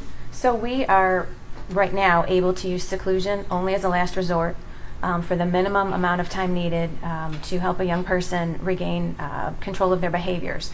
Only in cases where a young person is a danger to themselves or others. However, we are a licensed child caring institution, and our rules, the rules that we must follow, are changing literally as we speak. And as of May 1st, seclusion is prohibited in child caring institutions, so that will not be something we can do as of May 1st. Okay.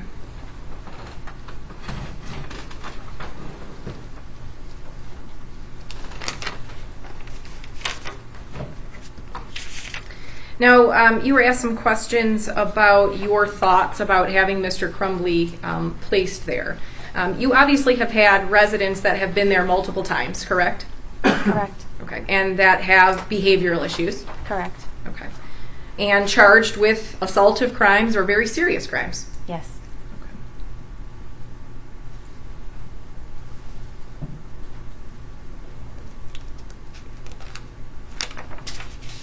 I have no further questions, but Ms. Hopp may have a few for you.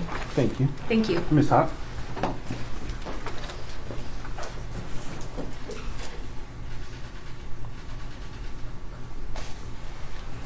Thank you. I want to address specifically the education aspect of your facility. And you said you were a detention facility obligated to provide education. What do you mean by that? All of our young people must be enrolled in school within 5 days. Those are licensing rules for child caring institutions. And it's also the law, correct? That if a person is under the age of 18 and in a facility, they have to be provided education. I believe so, yes. And so you contract with Waterford, correct? Yes.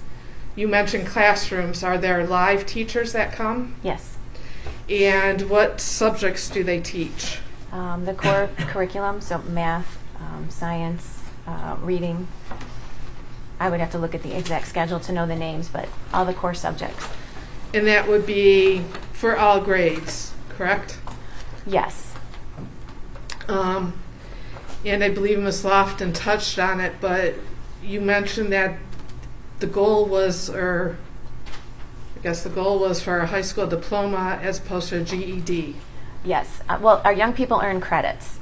So it is possible to actually graduate from school from Children's Village. More common is that they would earn the credits so that they would graduate when they leave Children's Village. Now, credits, those are high school credits usually? I believe so, yes. And that would be to a specific school district?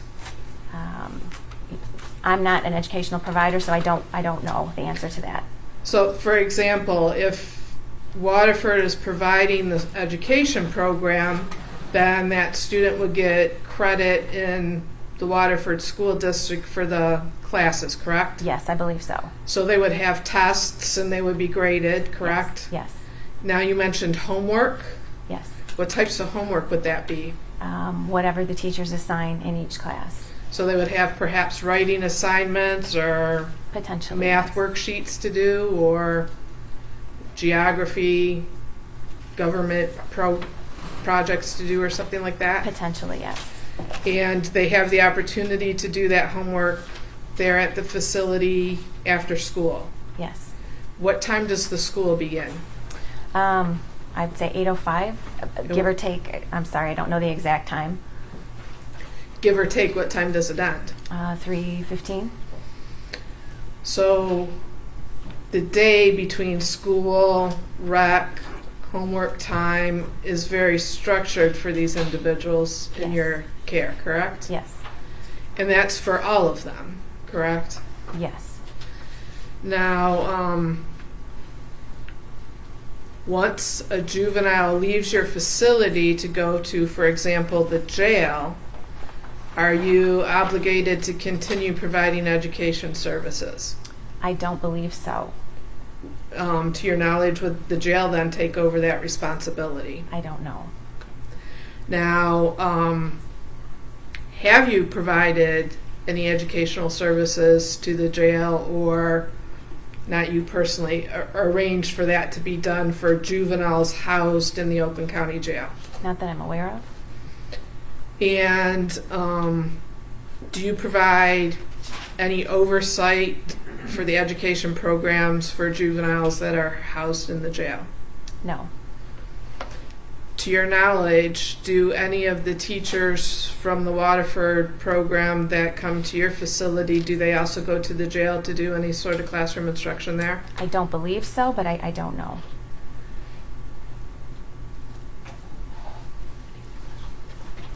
No other questions, thank you. Thank you, Ms. Hopp. Ms. McKelvey, did you have any questions? I do, thank you. Good afternoon. Ms. Calcaterra? Just a couple of clarifications. I'm curious when you talk about, you listed the programs of the day or how a day is conducted. What's hygiene? What does that constitute? In the morning, it's kind of brushing teeth, washing your face, kind of getting yourself ready for the school day. In the evening, it's a more thorough hygiene, so in terms of shower and And grooming. who provides the soap and the towels and all the necessary things, the toothbrush, the We do. toothpaste? So Children's Village provides that? Correct, yes. Parents or guardians, nobody has to provide that. The Children's Village provides all that for Yes. them, along with the jumpsuit or however you want to describe what they wear. Yes. Now, just you talked about that you can't make anyone participate in rec, but the individual goes with the group. Obviously, just based upon how you've described it, the youth specialist would have to at least have that individual, if they're sitting out, be in close proximity to them to keep tabs on them while they're also watching those that are participating in rec. It's not like they can go sit, somewhere on a bleacher or whatever and have a chat. That youth specialist still has to keep tabs of that individual. We call it right? line of sight, and so you have to maintain line of sight of your young person, your group. Great. Now, when you talk about contact with family or so forth as a concern potentially, he's allowed to have visits with his attorneys, correct? And Yes. phone calls, and so that element is not precluded from him, Correct. even if that is the only, contact that he has. Yes, you're right. But he is not able to have the outside contact from emails or anything of that nature, or any strangers that may send things.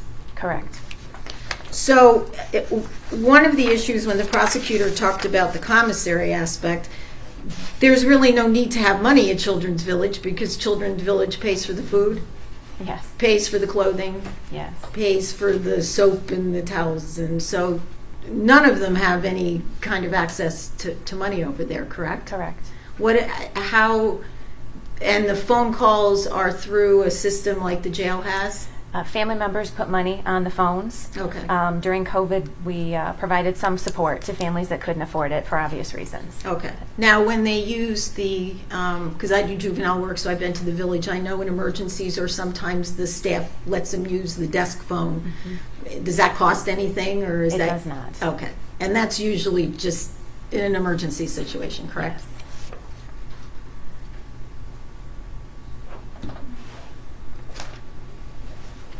Thank you. I don't have anything additional. Thank you. Any rebuttal? Just briefly, Your Honor. Understanding we've talked about safety plans and things that you've had experience with Yes. in the past. You can require a particular resident to take out a pencil, but then the other residents nearby still have pencils, correct? Correct. When you try to keep them close to their youth specialist, the kitchen still has knives, correct? The kitchen still has pots and pans. Pots and pans, yes. No sharp knives. No. Okay. And all of the same items that are still in Children's Village remain in Children's Village. Yes. Okay. Did I hear you correctly that recreation time is a 1 hour minimum? Minimum, yes. Sometimes more, sometimes less? Yes. Okay. Communications typically don't venture out to strangers. It's limited to, I'll call it his captive audience, that's residents with him. Yes, it will be his group. Okay. Are there any repercussions for the resident if they don't participate in school? They don't complete assignments, they don't do their homework, they don't participate in class, things like that? It would be reflected in their grades. Okay. And it would be reported to the court. Okay. And then I know the school could take some action if they chose. Okay. When you say the school could take some action similar to what they could take if the student was not in secure detention? Yes. Okay. So school slips, contacting parent guardian, things of that nature. Okay. I know you were asked if there's ever been a time where other people accused of murder have been housed at Children's Village. And you said there have been Yes. in the past. Have any of them ever been accused of committing a murder in school? No, not to my knowledge. Have any of those prior residents at Children's Village accused of murder ever been accused of murdering their classmates in school? No, not to my knowledge. Any mass shooters? No. I have no further questions. Thank you. Did have a question. You said that the secure facility has about 38 residents. Is that correct? Yes. Are you understaffed in the secure facility as well, causing troubles with the 8-to-1 ratio? Our staff kind of can be assigned across the campus, so if there's a shortage, it impacts all of us, the whole campus. Thank you, ma'am. Any questions based on my question? No, Your Honor. No, Your Honor. Okay, thank you. Any further questions of this witness? None from the people, Your Honor. I have none. Thank you. May this witness be excused. Yes. No objection. Thank you, ma'am. You are all Thank set you for very today. much. You are excused. Please don't talk about your testimony with anyone. Thank you. Thank you, people. You may call your next witness. Your Honor, the people call Captain Tom Vita.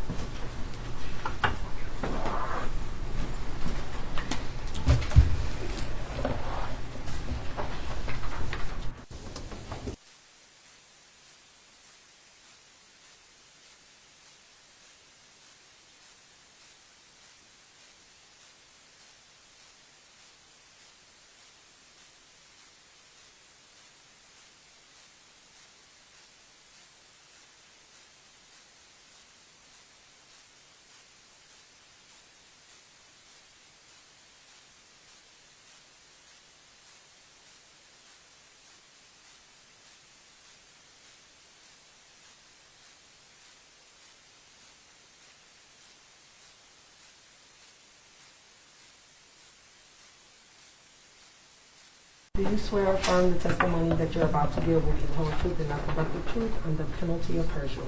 I do. Thank you. Sir, you may be seated, and when you're comfortable, you may remove your mask if you wish. Thank you, sir. You're very welcome. Good afternoon, Captain Vita. Please state your full name and spell your last name for the record. Thomas Vita, V-I-D-A. And where are you currently employed? I'm a captain with the Oakland County Sheriff's Office. And how long have you been employed with the Oakland County Sheriff's Department? 22 plus years. And how long have you been the captain? It'll be a year next month, actually. And can you describe for the court briefly what are your job responsibilities and duties as captain? Yes. In summary, I'm responsible for the day-to-day operation of the Oakland County Jail, including the supervision of employees. Now, prior to becoming captain, what was your rank or title at the Sheriff's Department? I was an executive lieutenant, which was the jail administrator. And again, since you've only been in your current position for a year, can you please describe for the court what your job responsibilities were as an executive administrator? As the executive lieutenant, basically just overseeing some functions in the jail with program services, our clinic, ensuring compliance with the Michigan Department of Corrections rules, any kind of federal guidelines. Okay. In the last year, Captain Vita, have you had any juveniles lodged in the Oakland County Jail? Yes. Approximately how many? We've had probably 3 to 4 that I remember off the top of my head. Besides the defendant, do you have any other juveniles lodged in the Oakland County Jail? At this given time, yes, I do. I've got one. The defendant came to your facility on December 1st, is that correct? December 1st of Yes. 2021? Yes. All right. Can you describe for the court what arrangements were made when this defendant arrived at your facility? Yes. Because he's a juvenile, we had to find selective housing for him. We placed him in the jail clinic on a constant watch. We initiated contact with our casework staff, with our Easter Seals personnel. We had team meetings with our medical staff, with our program services people, and our kitchen staff to be sure that he's getting the the proper medical treatment, the proper food intake, Okay. et cetera. Now, I do want to address these one by one. Now, first you indicated that there was selective lodging. Is that correct? Selective housing, meaning, Selective housing. meaning because of his status, he couldn't go into a general population housing area. Okay. So where exactly is the defendant housed at? Specifically, Yes. he's in J10, which is in the jail clinic. In the jail clinic. And can you describe for the court what is this a single man cell, a multi-man cell? Can you describe for the court what exactly his cell looks like? His cell is a cement cell. It's got a glass front door with a window. It has a single bunk. It's got a small half partition wall for privacy and a toilet. Okay. And is he allowed to keep any personal effects inside of his cell? Yes. What items, if any, does he have in his personal cell, if you know?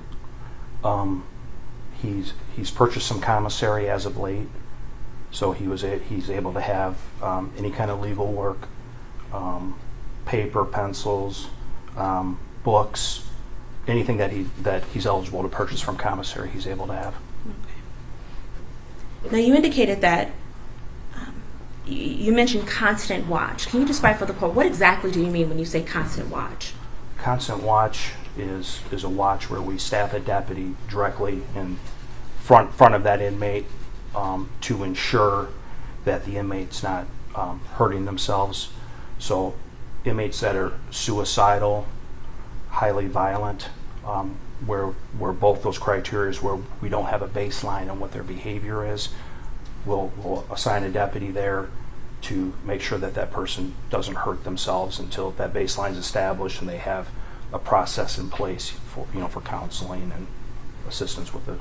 And so you stated that it's a deputy that's assigned to watch the defendant. Is that correct? You're correct. You also stated that Easter Seals was contacted. First, can you explain to the court what exactly Easter Seals is and why they were contacted?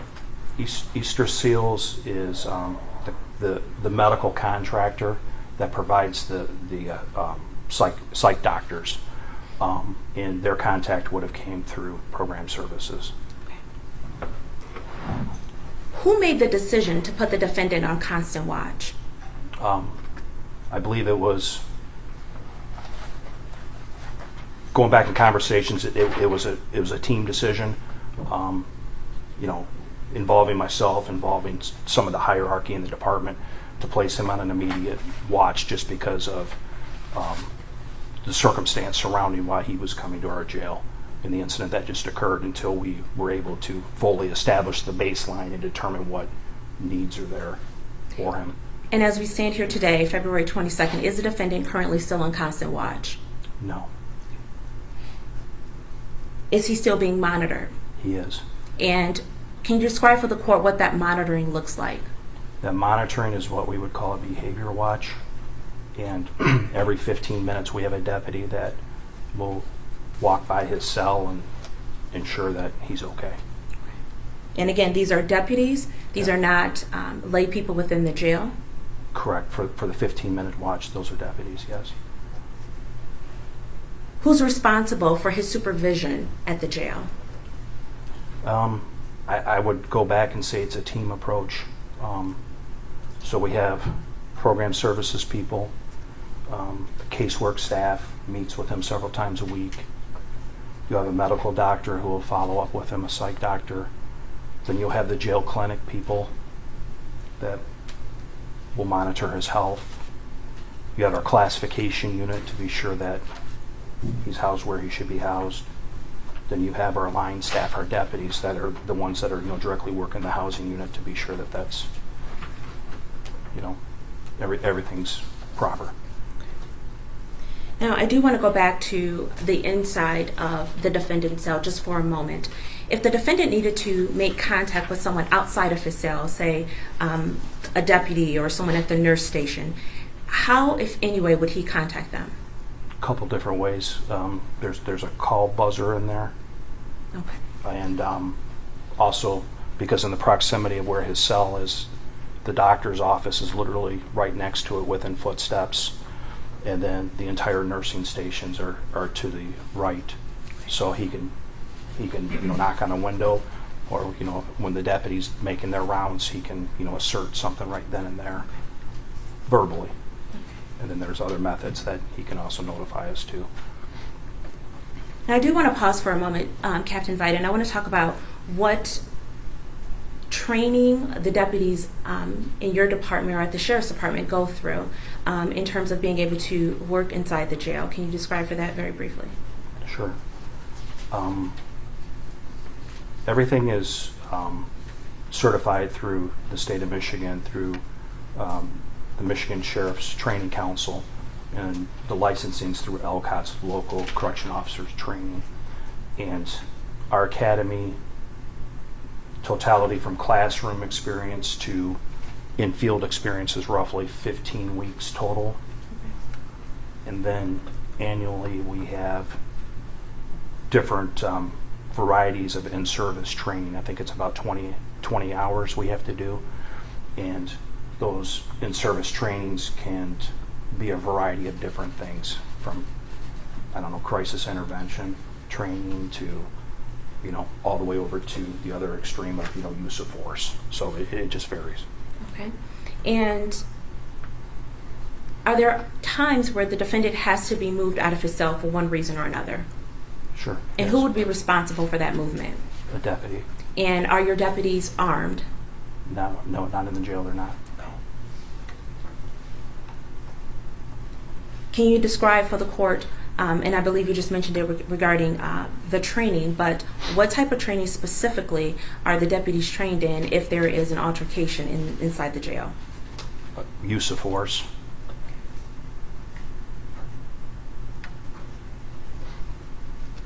And let's talk about, when does the defendant get the opportunity to leave his cell?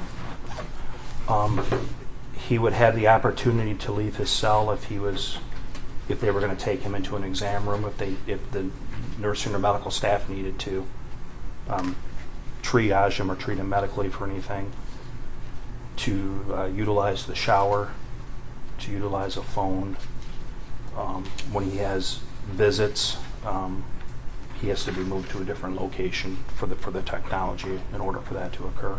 And if you were standing inside of the defendant's cell, is he able to see out? I know you testified earlier that there's a glass window. In other words, is this glass window, there isn't some type of film or anything where only on one side one person can see in. Is that fair to say? That's correct. It's clear.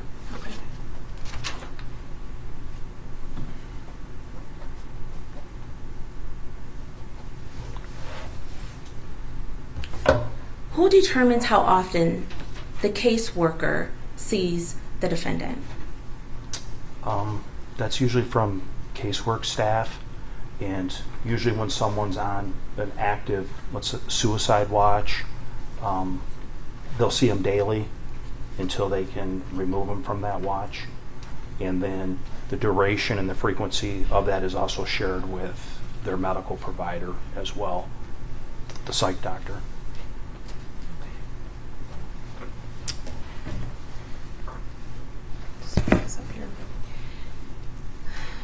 Now, Captain Vita, you previously testified that the defendant, when he initially arrived, he was on constant watch. Is that correct? Yes. And what, if any, documentation or logs were the deputies required to complete during that constant watch?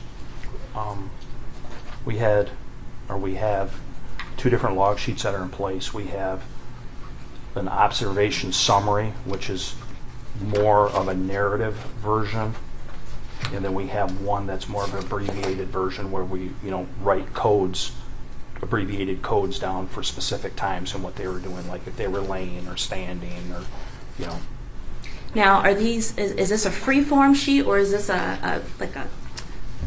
for lack of a better term, like a fill-in form? It's a fill-in form. Okay. And what information is captured on this form? The date, the time intervals, and then specifically based on a legend of codes, what they're doing. In like laying, you would write L, 15 hours, 30 hours, S for standing, or however the grid is. Your Honor, I've shown Defense Counsel 14A permission to approach the witness. Yes. Captain Vita, I've shown you what has been marked and previously admitted as People's Exhibit. It's actually marked as 14A. Can you identify that document? Yes. This is our active suicide summary sheet. And again, what is the purpose of that document? It's to document description codes at specific time intervals of what someone is doing when they're on a suicide watch. And there are several initials on those documents, correct? There's 2 sergeants that conducted rounds, and those are the signatures that are on the very top page that you presented. You also mentioned the observation sheet, is that correct? Yes. As you fan through that, do you see that observation sheet that you previously mentioned? I believe it's the 2nd or 3rd page down. Yes. And again, what is the purpose of that document? This is more of a observation summary sheet where there's more room for specific comments, more of an elaboration than what the descriptive codes are. And what type of information, if any, would be required on the observation sheet?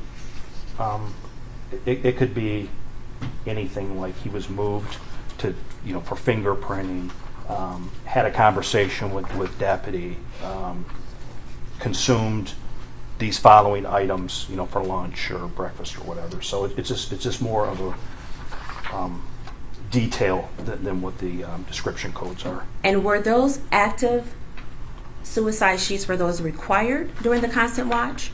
That's part of our process. And are those logged somewhere within the jail? These logs, the original logs? Yes. Yes. And are those logs continuing today? These logs, yes.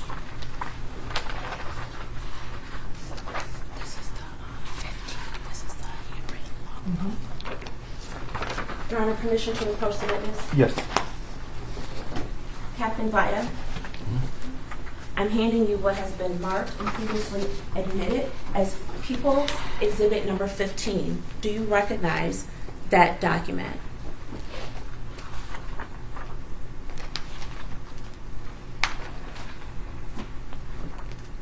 Yes. And what is that? Looks like these are copies from a logbook that we utilized on this constant watch. Now, we've previously discussed the active suicide summary sheet. Can you describe for the court what the purpose of that log is? Purpose for this log was to serve 2 points, basically. One would be for a pass on, more so for the deputies, so they know what is going on. And in retrospect to where the constant watch was, as opposed to where the deputy's workstation is that has a computer, we utilized some of that information, and when we were able to put the information into the IMAX system. Okay, so there's a lot there. So Yes. First, let me talk about the log. Is that log continuing? This log is not, And why is that? because the constant watch was terminated. So is it fair to say that log was only kept because of the constant watch? Yes. All right.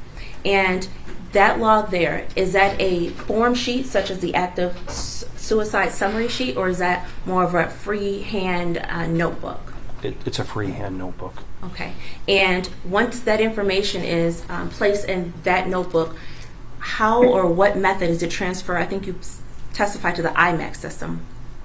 Right. So if there was anything that was noteworthy at that time, whenever a deputy had an opportunity, they would go to the workstation and transfer that information. Okay. And you also testified that it was basically, I think your verbiage was a pass on. Do you mean from one shift to the next? Yes, or who's ever coming in to relieve that person at that time. So deputies, they have to have a bathroom break, lunch break, and it just, after a while sitting and staring at a person, we need to rotate staff. So the staff member is fully aware of what's going on. Okay. Your Honor, permission to approach the witness? Yes. Captain Vita, I'm showing you what has been previously marked and admitted as People's Exhibit number 16. Do you recognize that document? Yes. And what is that document? This is actually what we would call a event history, and this is a printout from our jail management system, IMAX. And so the exhibit that we were just previously speaking with, that's the computer system that those notes would have been put in. Is that correct? Correct, or some of them, yes, correct. Have you had an opportunity to review some of the notes listed in People's Exhibit number 16? Periodically, I've looked through his screen. All right. And I want to go back to reasons for which the defendant would be allowed out of his cell. What is the rec time situation at the jail right now? Currently, rec is suspended. And why is that? Because of COVID. So we suspended rec in its entirety, I want to say, right before Christmas, and we have not reinstated rec collectively across the board for our facility yet. Okay. Prior to the rec time being suspended, was the defendant offered any recreational time? As far as my recollection was, he was. Do you know if he participated in that rec time? I don't think he did, if my memory was right. Okay. Is it fair to say that inmates can refuse to participate in rec time? Yes. Okay. Can inmates refuse to take a shower? Yes. In fact, did the defendant in this case, did he refuse to take a shower for a period of time? Yes.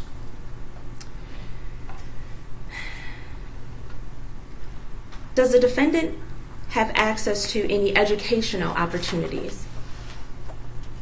Yes. How so?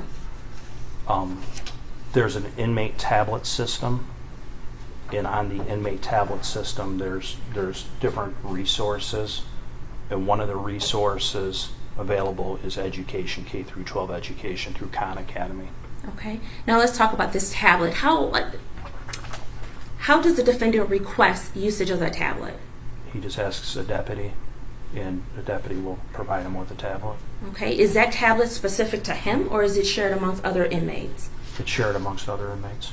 And is there a time usage, meaning is he only allowed the tablet for, say, an hour a day or 10 minutes a day? As far as I know, there's not a 10-minute time limit. There is a time limit based on demand. So if there's several requests in that area, we may only have a handful of tablets, then we have to divide them up equally. But I haven't heard that that's been a problem, at least in the jail clinic. Okay. Now, on the educational portion on this tablet, what service or app is offered? Khan Academy? Khan Academy. Mm-hmm. And what other apps are listed on this tablet? There's stuff for books, movies. There's a thing for like a personal calendar. There's something to view his mail, photographs, to send a kite, to grievances, law library. I think that may be. All right. Now, as an administrator, are you able to track his activity on that tablet? I'm able to go in and look to see what he's looked at or what he's participated in. There's just some things based on the platform that I'm not able to. Okay. But and prior to arriving here today, were you able to determine whether or not the defendant has accessed the Khan Academy application on the tablet? I was not. Okay. And actually, I probably should clarify. This tablet is shared amongst other inmates, correct? Correct, but each person has their own personal sign-on. Thank you. That's what I was trying to get to.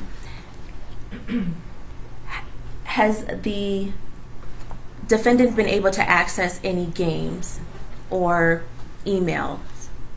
Yes, I'm sorry. I forgot to mention there is games and there is a messaging component to this as well. Okay. Now, let's talk about the games first. How are these? Who determines what games are on this tablet?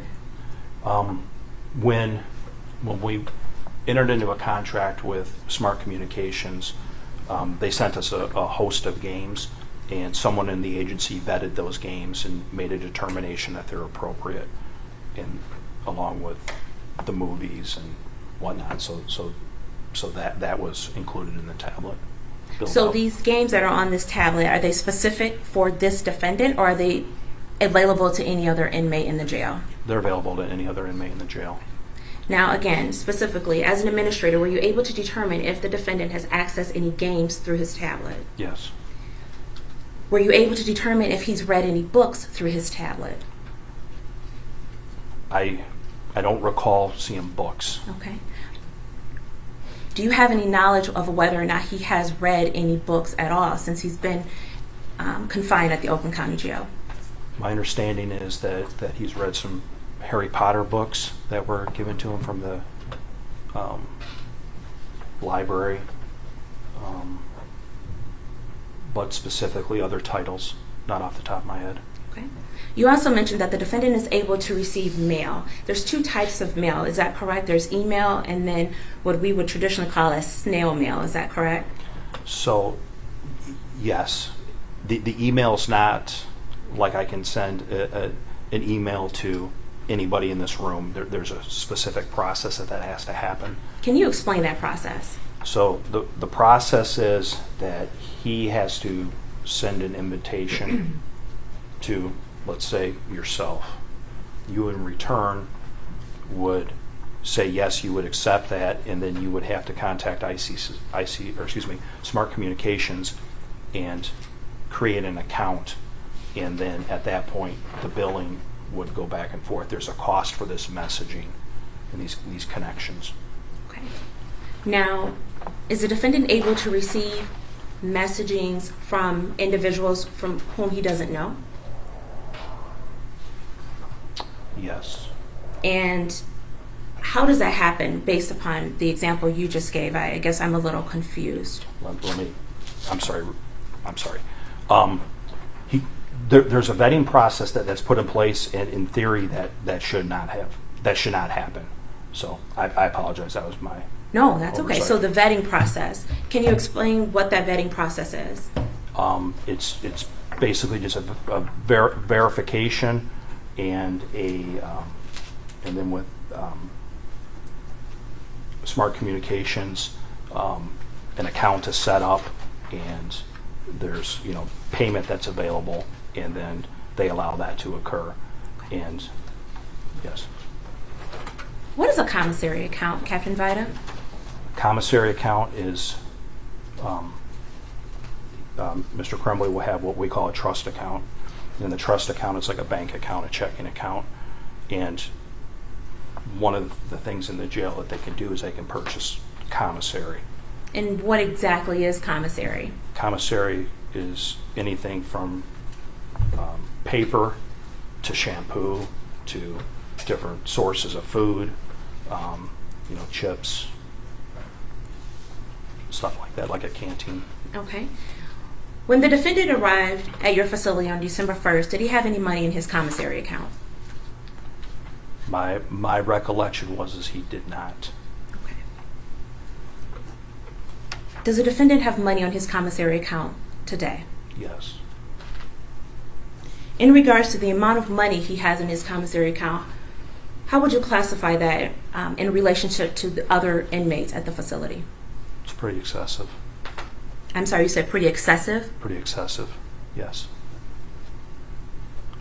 Who's able to put money on his commissary account? Pretty much anybody.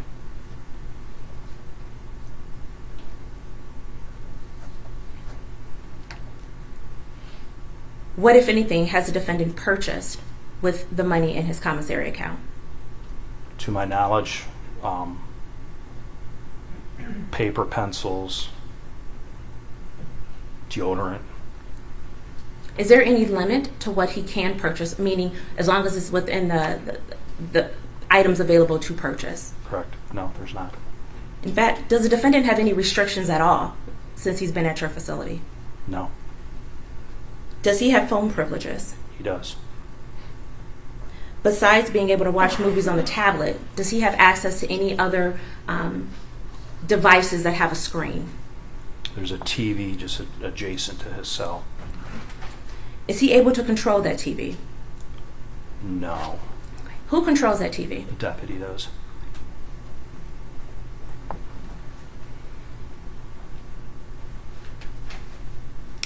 Is the defendant allowed professional visits, meaning either from clergy, attorneys, or professional visits from a therapist or psychiatrist? Yes. If necessary,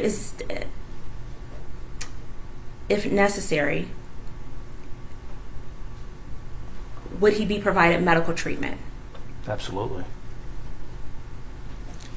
Who, if anyone, does an inmate, or excuse me, who, if anyone, does this defendant have contact with? He would have contact with, of course, deputies. He would have contact with medical staff, including his psych doctor, caseworker. That's pretty much it. Maybe someone who came and delivered his commissary to him, but I can't think of anybody else. Inside the jail, and then of course his attorneys when they want to visit him.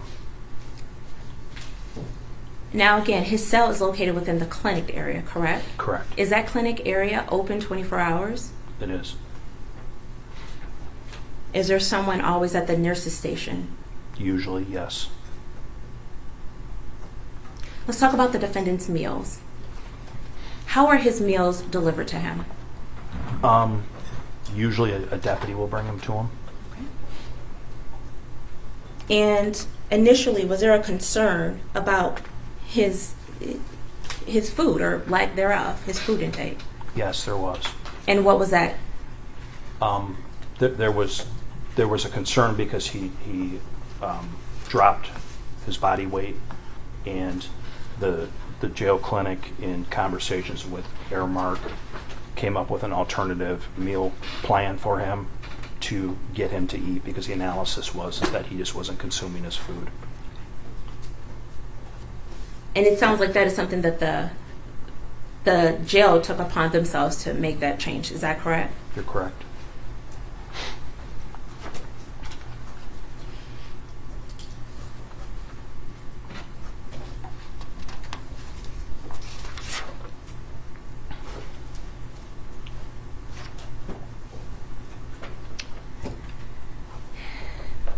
Since the defendant has been housed in your facility, have there been issues or concerns brought to your attention regarding whether it's his cell upkeep or his food or any other reason, any other thing?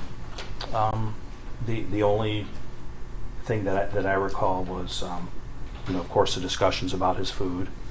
I haven't been alerted to anything real significant through the casework staff. We had to move him from one cell to the next because there was a concern about what he was doing, or if he was able to access something, which they found, the ceiling was missing. So we had to, move him over, but short of that. Okay.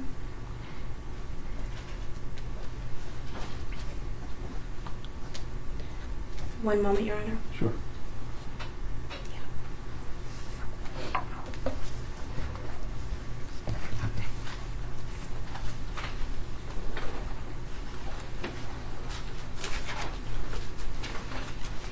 Captain Vita, due to COVID, let me ask, are the inmates supplied some type of cleaning supplies by any chance?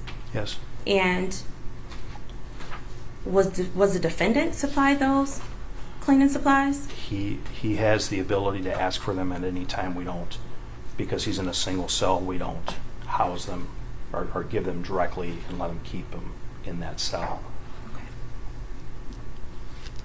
And to the best of your knowledge, Captain Vita, are the defendant's needs being met since he's been housed at the Oakland County Jail? I'd say absolutely. No further questions. Thank you. May the attorneys and Captain, if you could approach, please.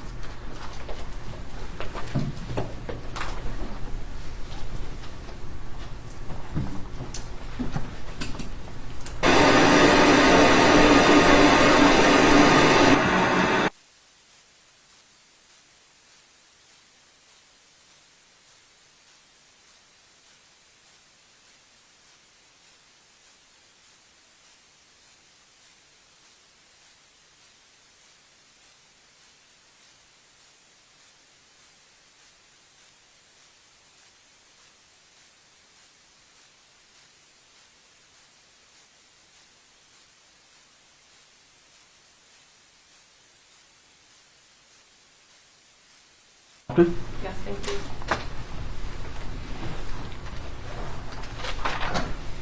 Good afternoon. Hi. If I ask you something that you don't understand, just let me know and I'll try to ask it a different way, okay? Yes, ma'am. What is the maximum occupancy of the Oakland County Jail? 1,100 and some change. Do you know how many inmates you currently have housed? 931 as of this morning. Now, you stated that it was kind of a team decision when Mr. Crumbley was brought to your facility to place him on a constant watch. Is that correct? Correct. And you stated that the purpose of that is to establish a baseline behavior. You obviously don't know the inmate. You know that his charges obviously are serious ones, but you don't know his day-to-day behavior. Fair to say? It's fair to say. Okay. And he was on this constant watch until about halfway through January of 2022, correct? Yes. Okay. The records indicate that the log sheet stops on January 14th of 2022, and I think that's the one from Constant Watch. So is it fair to say around that time he was taken off Constant Watch? Yes, January 14th, I believe. Okay. And who made that decision? Was it, again, a team decision to take him off of the Constant Watch? It was. Okay. So that's not something that the caseworker can decide herself? The caseworker can make recommendations. Okay. While he was on Constant Watch, he was not able to purchase commissary, correct? You're correct. So he's only been able to purchase commissary since being taken off of Constant Watch. Correct. And he is now on something called behavioral watch. Is that correct? Correct.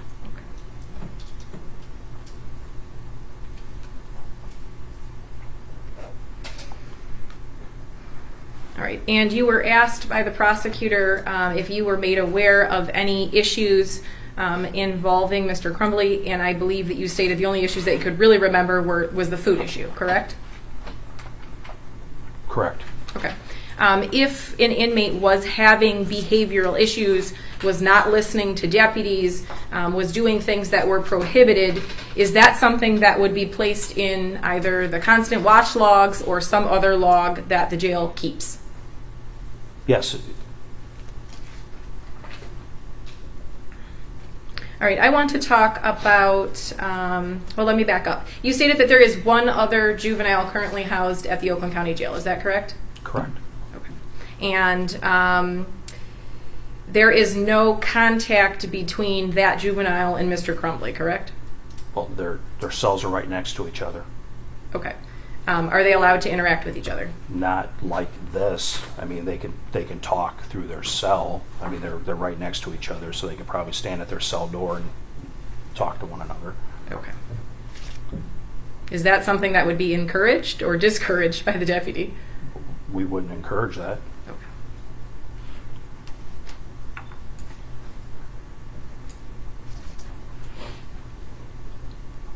So besides leaving the cell to have a visit with his attorneys in the I block or taking a shower or going potentially into a clinic room, Mr. Crumbley is in his cell 24 hours a day, correct?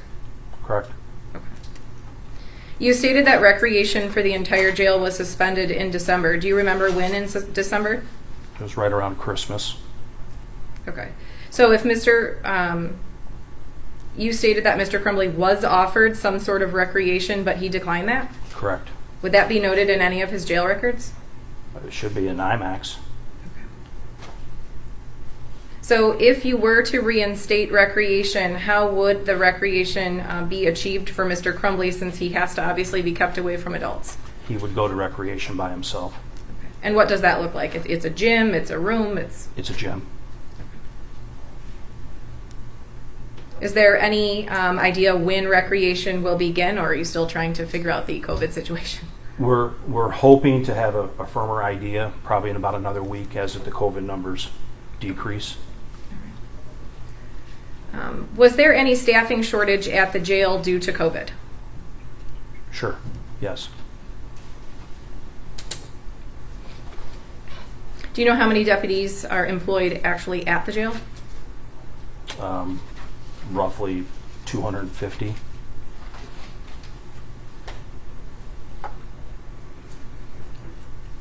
I want to talk about the cell that Mr. Crumbley is housed in. So you described it as completely cement except the front part, which is glass, correct? Yes. Okay. Is there a reason that the light is kept on 24/7, the light directly above his bed?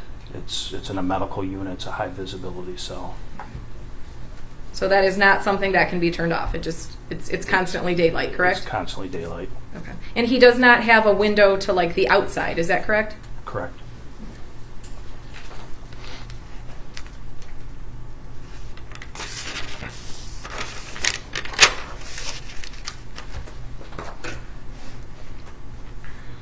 Now, the clinic that he's housed in, it is still used as an actual clinic for other adult inmates, correct? Correct. Okay. So there are adults that come in and out of that clinic, just not in and out of the defendant's cell. Fair to say? Well, they come in from a totally different area than where the defendant is, so he wouldn't have contact. Okay. The prosecutor asked you some questions about money that was deposited into his account, and you stated that he has a significant balance. Mr. Crumbley has no control over who deposits money into his account, correct? Correct. Okay, so if someone that he didn't like was to deposit money, it's not as though he can say no thank you and that money would be returned, correct? You stated that there is a TV that he could potentially see from his cell, but that he doesn't have the ability to control it, correct? Correct. Currently in the jail, I know that there was some COVID issues in the kitchen. Are the inmates receiving hot food or cold food? Cold food right now. Thursday, that's supposed to change. And what does cold food consist of? It can consist of sandwiches to MREs. MREs are like military grade. Correct.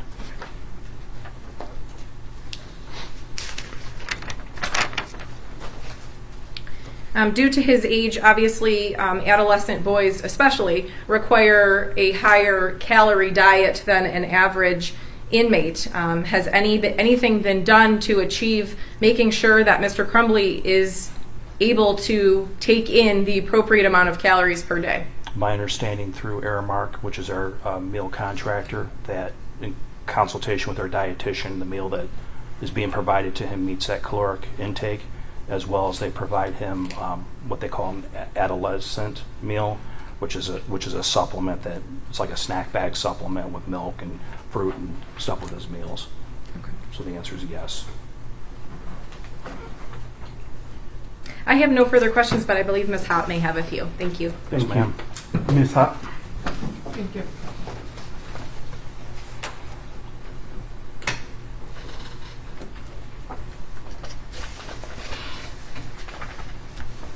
Captain, you would agree that the Oakland County Sheriff's Department has custody and control of Ethan at this time, correct? Yes. And you have since December 1st of 2021, correct? Yes. Now, are you aware of the laws concerning education of juveniles in the state of Michigan? Yes. And you're aware that you're required to have him attend school daily, correct? Objection, Your Honor. At this time, I don't believe that the jail is responsible, and I believe that's pursuant to the statute. I understand we're proceeding under 1101B3, but quite frankly, I think that's an improper question because pursuant to the statute, the jail is not responsible for his education. Response, Ms. Hutt? He said he was aware of the law. I asked, was he aware that they had the responsibility? He's either aware or he's not. I agree. I mean, that was the question. Thank you. I agree. Sir, you may answer to the extent that you are actually aware and you have personal knowledge. With that being said, Ms. Hopp, if you could re-ask your question. Sure, certainly, Your Honor. Are you aware that the jail, not you personally, as a person or entity having control and charge of a person between the ages of 16 and 18 is required to provide daily education? My understanding of it is yes, that we are responsible with specific parameters, and we've gone through those, and we're currently still working through that. Okay. So let's talk about that a little bit. Is the jail certified or qualified under Michigan law as an alternative education program? Not for juveniles. How about a strict discipline academy? I'm not familiar with what you're discussing, point bringing. How about a school of excellence organized as a cyber school? No. And do you have any teachers, certified teachers on staff or accessible to you to come in and teach school to your juvenile inmates? Not for juveniles, no. And you mentioned this Khan Academy program that is on the tablet, correct? Correct. Are you aware that that's a supplemental to normal schooling program that doesn't count towards a diploma or any type of a degree and is not accredited? No, Have you ever used it? I have not. So you don't know that the schooling is, 5, 7, 10-minute videos about a certain school subject, correct? I have not used it. And you don't know that it doesn't have any sort of high school literature or English program, correct? It was my understanding that it does, but Okay. And that's on the iPad that's shared, correct? it's not an iPad, it's a tablet. A but tablet, yes. sorry. Yes. Tablet. And would Mr. Crumbley have access to that tablet for, say, 8 hours a day? He would have access to that tablet. I can't say verbatim that it's an 8-hour block of time that he would have, but he would have access to it for a significant amount of time. And you said the time was limited, though, correct? I said it could be limited based on what the demand is. Now, have you or anyone under your direction met with Mr. Crumbley to show him how to use that program? I personally have not. And you've not directed anybody to do that? I personally have not. So you don't even know if Mr. Crumbley can access that program, do you? It's right there in the tablet with all the other options that are available. So if I press that on the tablet and get a message that says, error, you cannot connect, you wouldn't know about that? Well, then I would assume that he would bring that problem up to a deputy so we can have that addressed. Now, other than you, is there anyone else that monitors his tablet usage? I can't unequivocally answer that question. I don't know. And if he were to be able to access this program and had questions about the schooling or education provided in the Khan Academy program, are there any resources there for him to get answers to questions he may have? I'm not familiar enough with the Khan Academy. Have you been in communication, or to your knowledge anyone on your staff or at your direction, with any school district to supply him instructional materials, supplies, textbooks, assignments, things like that to fulfill the Michigan requirements regarding education? Our corporation council's been involved in this. Anybody specifically? Yes. And who would that be? Mary Ann Yergay.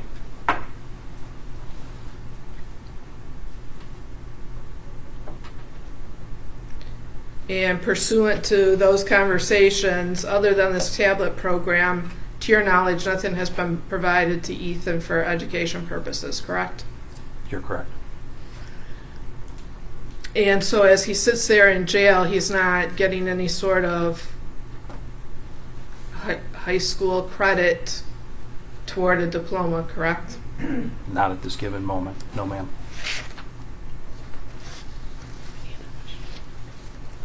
No further questions, thank you. Thank you.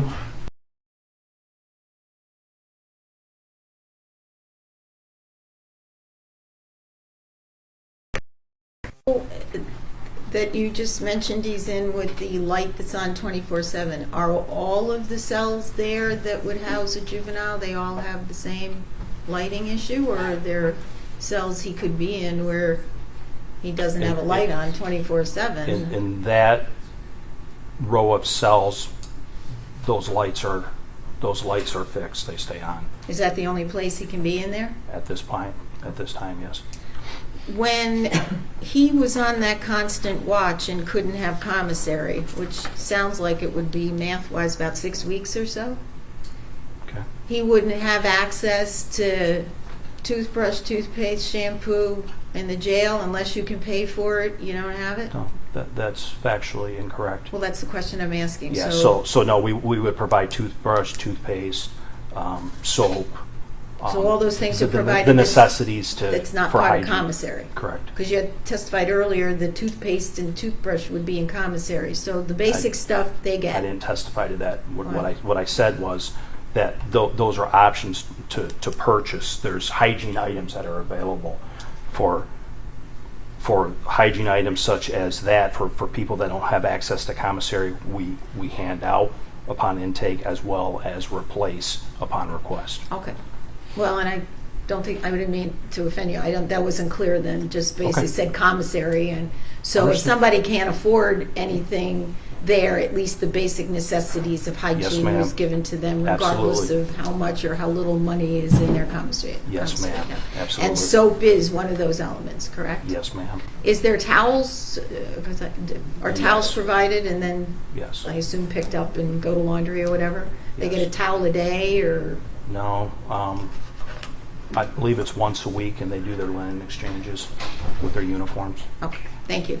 Yes, ma'am. Thank you. I did have a question, Captain. He's currently under a behavior watch. Is Yes. there any indication of how long this behavior watch would last or could last? Probably just based on what our circumstances are and who he is and the high profileness of it, that we would maintain that for a while. And that's nothing abnormal. When we have high profile inmates, we maintain what we call, these behavioral watches, or for other circumstances as well. But Okay. I hope I answered that for you. You did. Thank you, sir. Based on that, I know you had finished your question. Any follow-up questions based on my questioning No, Your to Honor. defense? And I know you all have rebuttal. Any rebuttal? Your Honor, I just have a few things I would like to clarify. Sure. Captain Vita, to the best of your knowledge, Ethan's parents are still his legal guardians, correct? Yes. Hence, they would still be responsible for his education, correct? Correct. Regardless of their incarceration status or not. Correct.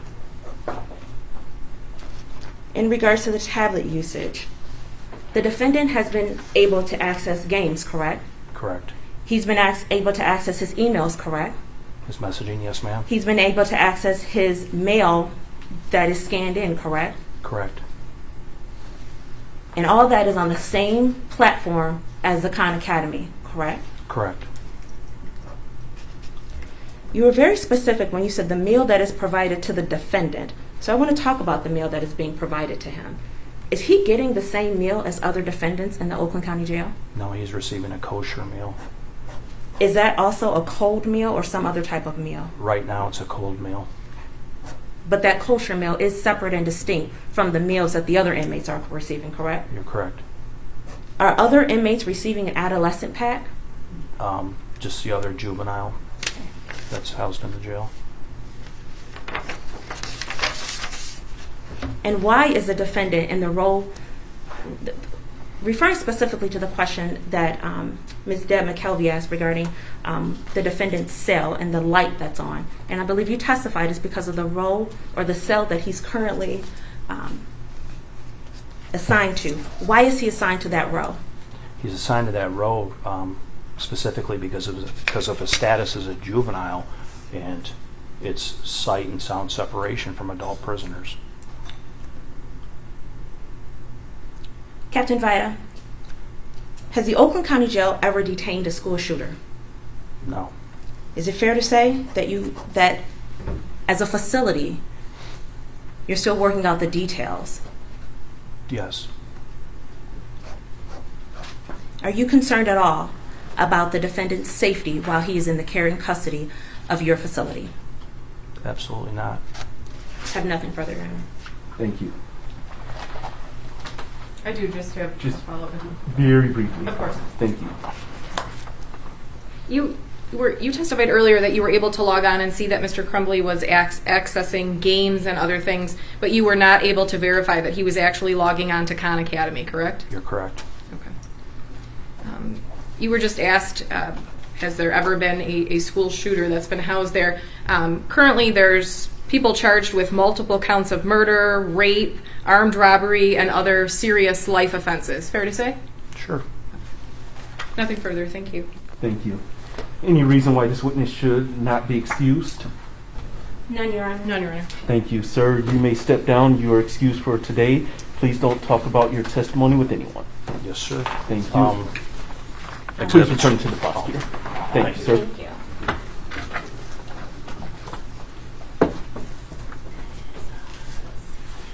People, you have any further witnesses? No further witnesses, Your Honor. Thank you. And Ms. Laughlin, does the defense have any witnesses? We have no witnesses, Your Honor. Thank you. And I will, as mentioned earlier, we had a brief status conference earlier this morning. As you all know, under the Juvenile Justice and Delinquency Prevention Act, the act requires for me to give my decision in writing.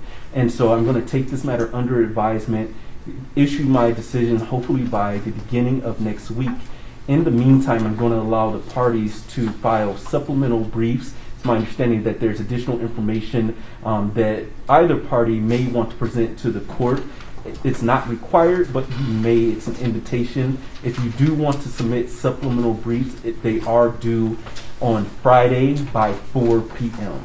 and specifically supplemental briefs as it has to do with the defendant's placement. Anything else from either party? Your Honor, would the court allow us to give a brief closing argument with regard to the evidence that you do have before you in the form of the exhibits as well as the testimony that you've heard today? Yes, very briefly. Thank you. Thank you, and you may proceed, Ms. Collins. Thank you.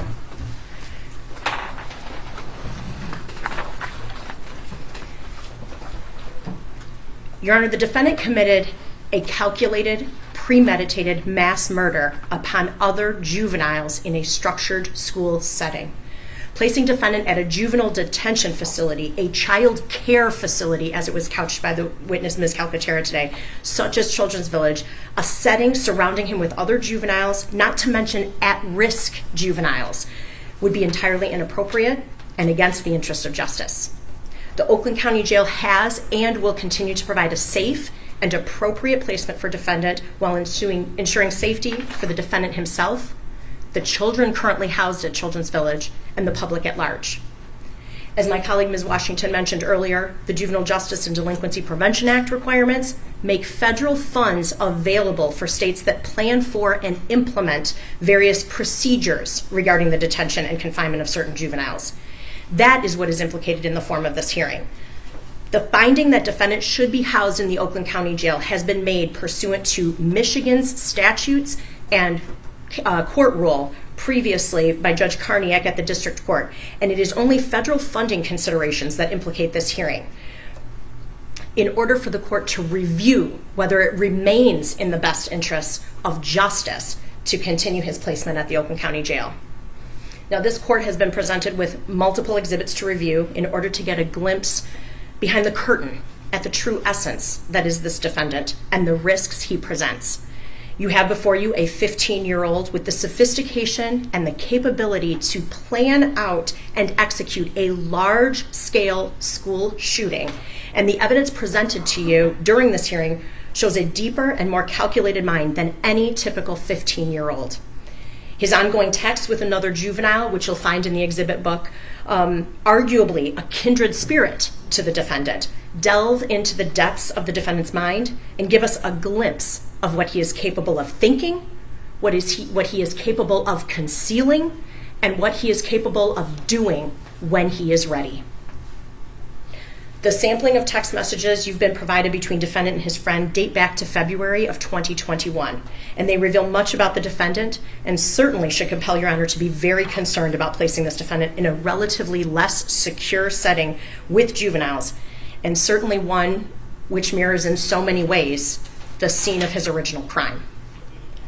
The defendant himself tells you through his own words when you read his text that he should not be moved from the security and oversight of the Oakland County Jail. In some of his texts, he tells his friend he's so glad they can talk to one another and not be afraid to let their, quote, masks slip, end quote. That defendant appreciates that his friend is, again, I'm quoting, like the one person who is as fucked as me and shares it, end quote. He goes on to explain that, and I quote again, in public, you have to put on a mask to blend in, end quote. And how they, in their friendship, have gotten to a place where they've shared their individual darknesses. And according to the defendant, quote, we aren't afraid to let our masks slip to each other, end quote. Defendant goes further to say the scary thing is, I like being this fucked up. And that's the end of one of his text threads and one of his quotes to his friend. That is the person, that is the kind of person that we are contemplating putting with other juveniles who are much less sophisticated, at risk, that he would gravitate to. He talks about in his texts and then in his journal about how he wants to explore his darkness with birds that he has found, wanting to make them suffer and hear their screams. And he doesn't stop at the text. He doesn't stop at writing in his journal. He goes on to actually record videos of him doing those things. And you'll hear his voice, you will hear the suffering of the bird, and you will know that it is not just words, it's not just thoughts, but it's things that he has set about to do. His word that he uses is that he wants to torture those birds. You'll see the video. You will also see the picture of a separate bird that he decapitated, and he writes about in his journal having taken it to school and is thrilled that he didn't get caught and finds others foolish or stupid for not catching him. He tempts others with his actions. He reveals them, and the only people who had an opportunity to do anything about it, those who live with him 24/7, did nothing. If these don't amount to prior delinquent acts, I don't know what would. And that is one of the factors that this court is bound to consider. And it doesn't stop at the text, it doesn't stop at the journal. In his journal, he talks about the videos that he makes on November 29th, the day before he executes his fellow students. And he tries to execute so many others. He makes a video about what his plans are, who he wants to kill first, the type of person. All of those details are things that he has wrote about, he has thought about, and he sets about to do. And again, with no warning to those outside of his own home.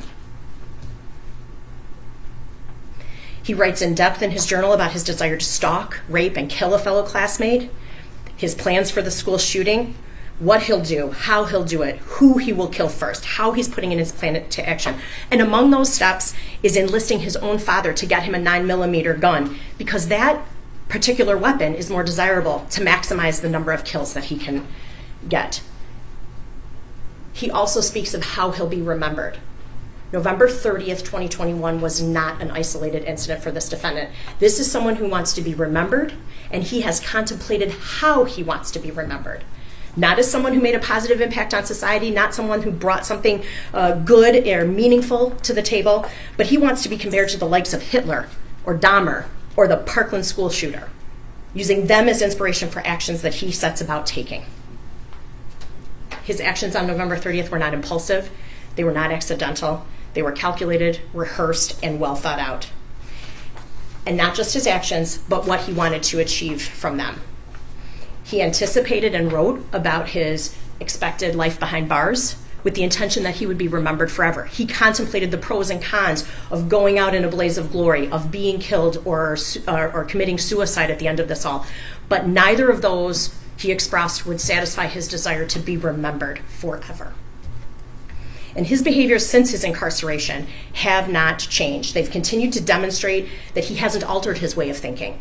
His request on December 17th, you'll see in the exhibits from the jail, his request that how do I get my fan mail, my hate mail, and my commissary? He knows that he's going to have people who admire him and people who hate him alike, and he wants that notoriety. He communicates with others and takes the opportunity to commiserate with those who gravitate toward him and share his feelings, those that commend him for his actions. He takes time, and again, I'm asking the court to consider, and this also goes to some of the relative ability between the two institutions to be able to meet his needs. You know, we've talked a little bit about the education that's offered to him. He's got Khan Academy on that tablet, as well as video games, as well as books, as well as the ability to communicate with those who he wants to communicate with. And if you read through these, not only the content of his emails with people, but also the frequency with which he has access to that tablet. This is how he chooses to spend his time. He doesn't choose to spend it on Khan Academy. He doesn't choose to spend it on education. And he didn't choose to spend it on education prior to his criminal actions. And some of the disturbing things and some of the telling things about these email communications, he's on it almost daily, and if not daily, he talks with other juveniles, other people who are of his similar age. He commiserates with them about things that they go through and things that he's gone through. But overall, he indicates to them that it's not so bad in here. I get a TV, I get good food, the deputies are nice. He's the one who's giving a firsthand account of his experience in this jail. And it's over and over and over again. He also takes time to mention to some of his fans out there, my next court date is February 22nd. Maybe you can watch it on TV. This is what he wants. He wants to be noticed. He wants us to relish in his behaviors. And if he is given the opportunity to converse one-on-one with little to no supervision, because we won't have these in writing when he's at Children's Village, when he's talking to another juvenile in the corner of the gym, when he's talking with them at the lunch table. And that should scare all of us, and I know it scares me. This is not a person you should place in the position of having contact with and potential influence over other juveniles, much less those juveniles who our courts have already determined to be at risk.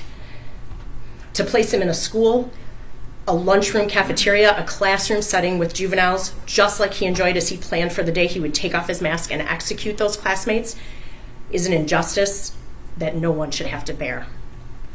The witnesses that you've heard from in the accompanying exhibits reveal that while both facilities offer a claimed secure option, one is far superior in handling this defendant and all that he brings to the table, and that is the Oakland County Jail. Placement in the Oakland County Jail rather than Children's Village serves the defendant himself. You heard from the manager of Children's Village about concerns that she has, not only, and she has to be concerned with all of the juveniles in that child care facility. She has concerns about all of the juveniles that are currently housed in that secure detention facility. She also has concerns about the defendant himself. Contrary to that, there's no concerns by Captain Vita if he's housed at the Oakland County Jail. There are no services or opportunities that he could or should receive in the juvenile facility that he is not receiving in the Oakland County Jail, including opportunities for education. Most importantly for this court, however, is that continued placement of this defendant in the Oakland County Jail is what serves the public and the interest of justice as a whole. Thank you. Thank you, Ms. Collins. Ms. Lofton? Yes, ma'am.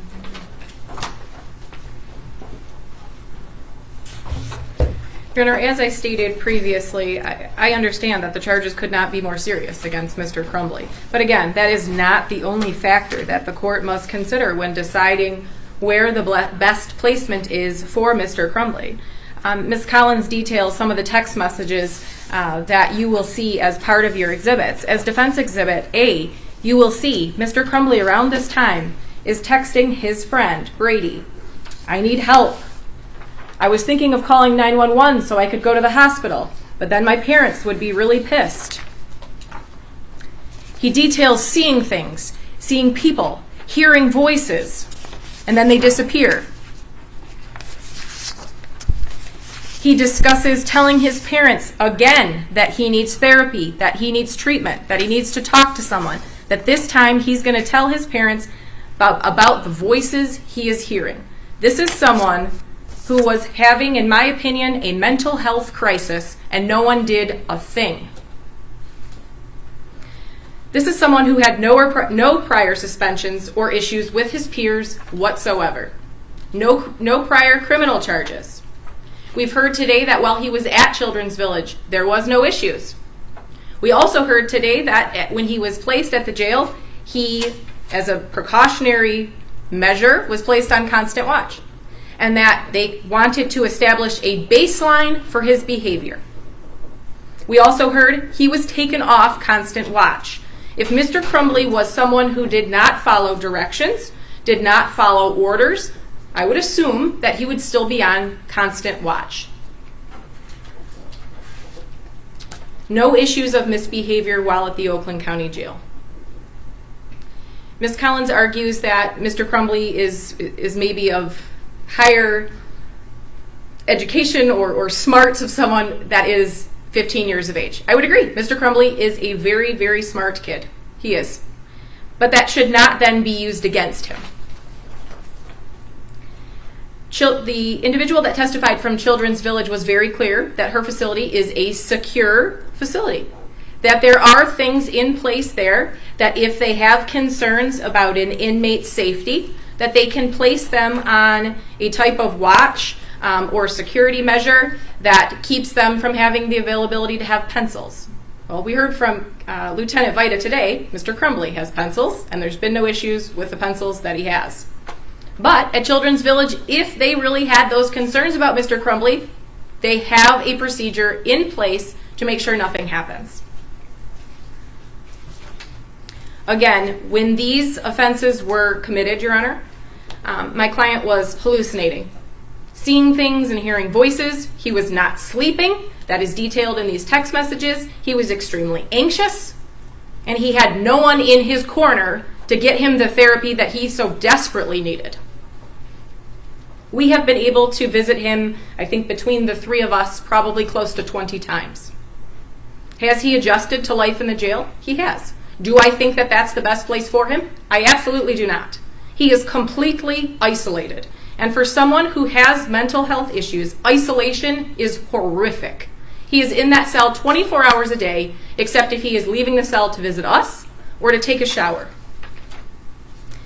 Lieutenant Vita was very clear in relation to the education aspect. He can't say if Mr. Crumbley has logged on to Khan Academy or not. The emails that Ms. Collins mentioned, Your Honor, these are emails from strangers all around the world that send Mr. Crumbley emails. These are not individuals that Mr. Crumbley went looking for or that he knew. These are individuals, mostly women, who have taken it upon themselves to message him and give him well wishes and message him extremely frequently. I would say that at Children's Village we would be able to control that communication.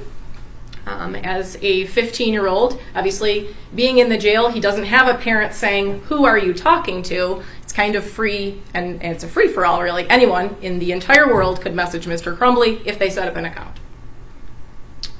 So again, Your Honor, I would ask you, when you review all of those exhibits, to look at the statute and look at the factors that are enumerated by the JJDPA. And I believe that after the testimony today and after a review of the exhibits that will be presented to you, I do think that the appropriate placement for Mr. Crumbley is at Children's Village. Thank you. Thank you, Ms. Lofton. And no need for rebuttal. Again, the court... Your Honor, do I get to argue? Just with this hearing, I don't need an additional argument really to consider. I am going to allow the attorneys to file supplemental briefs. And so if there's supplemental information that you all want to put in the brief, please add it to the brief. As we had a brief conference here at the bench, I know that we're coming up against time here, and I would hate to have to bring everyone back another day to finish argument.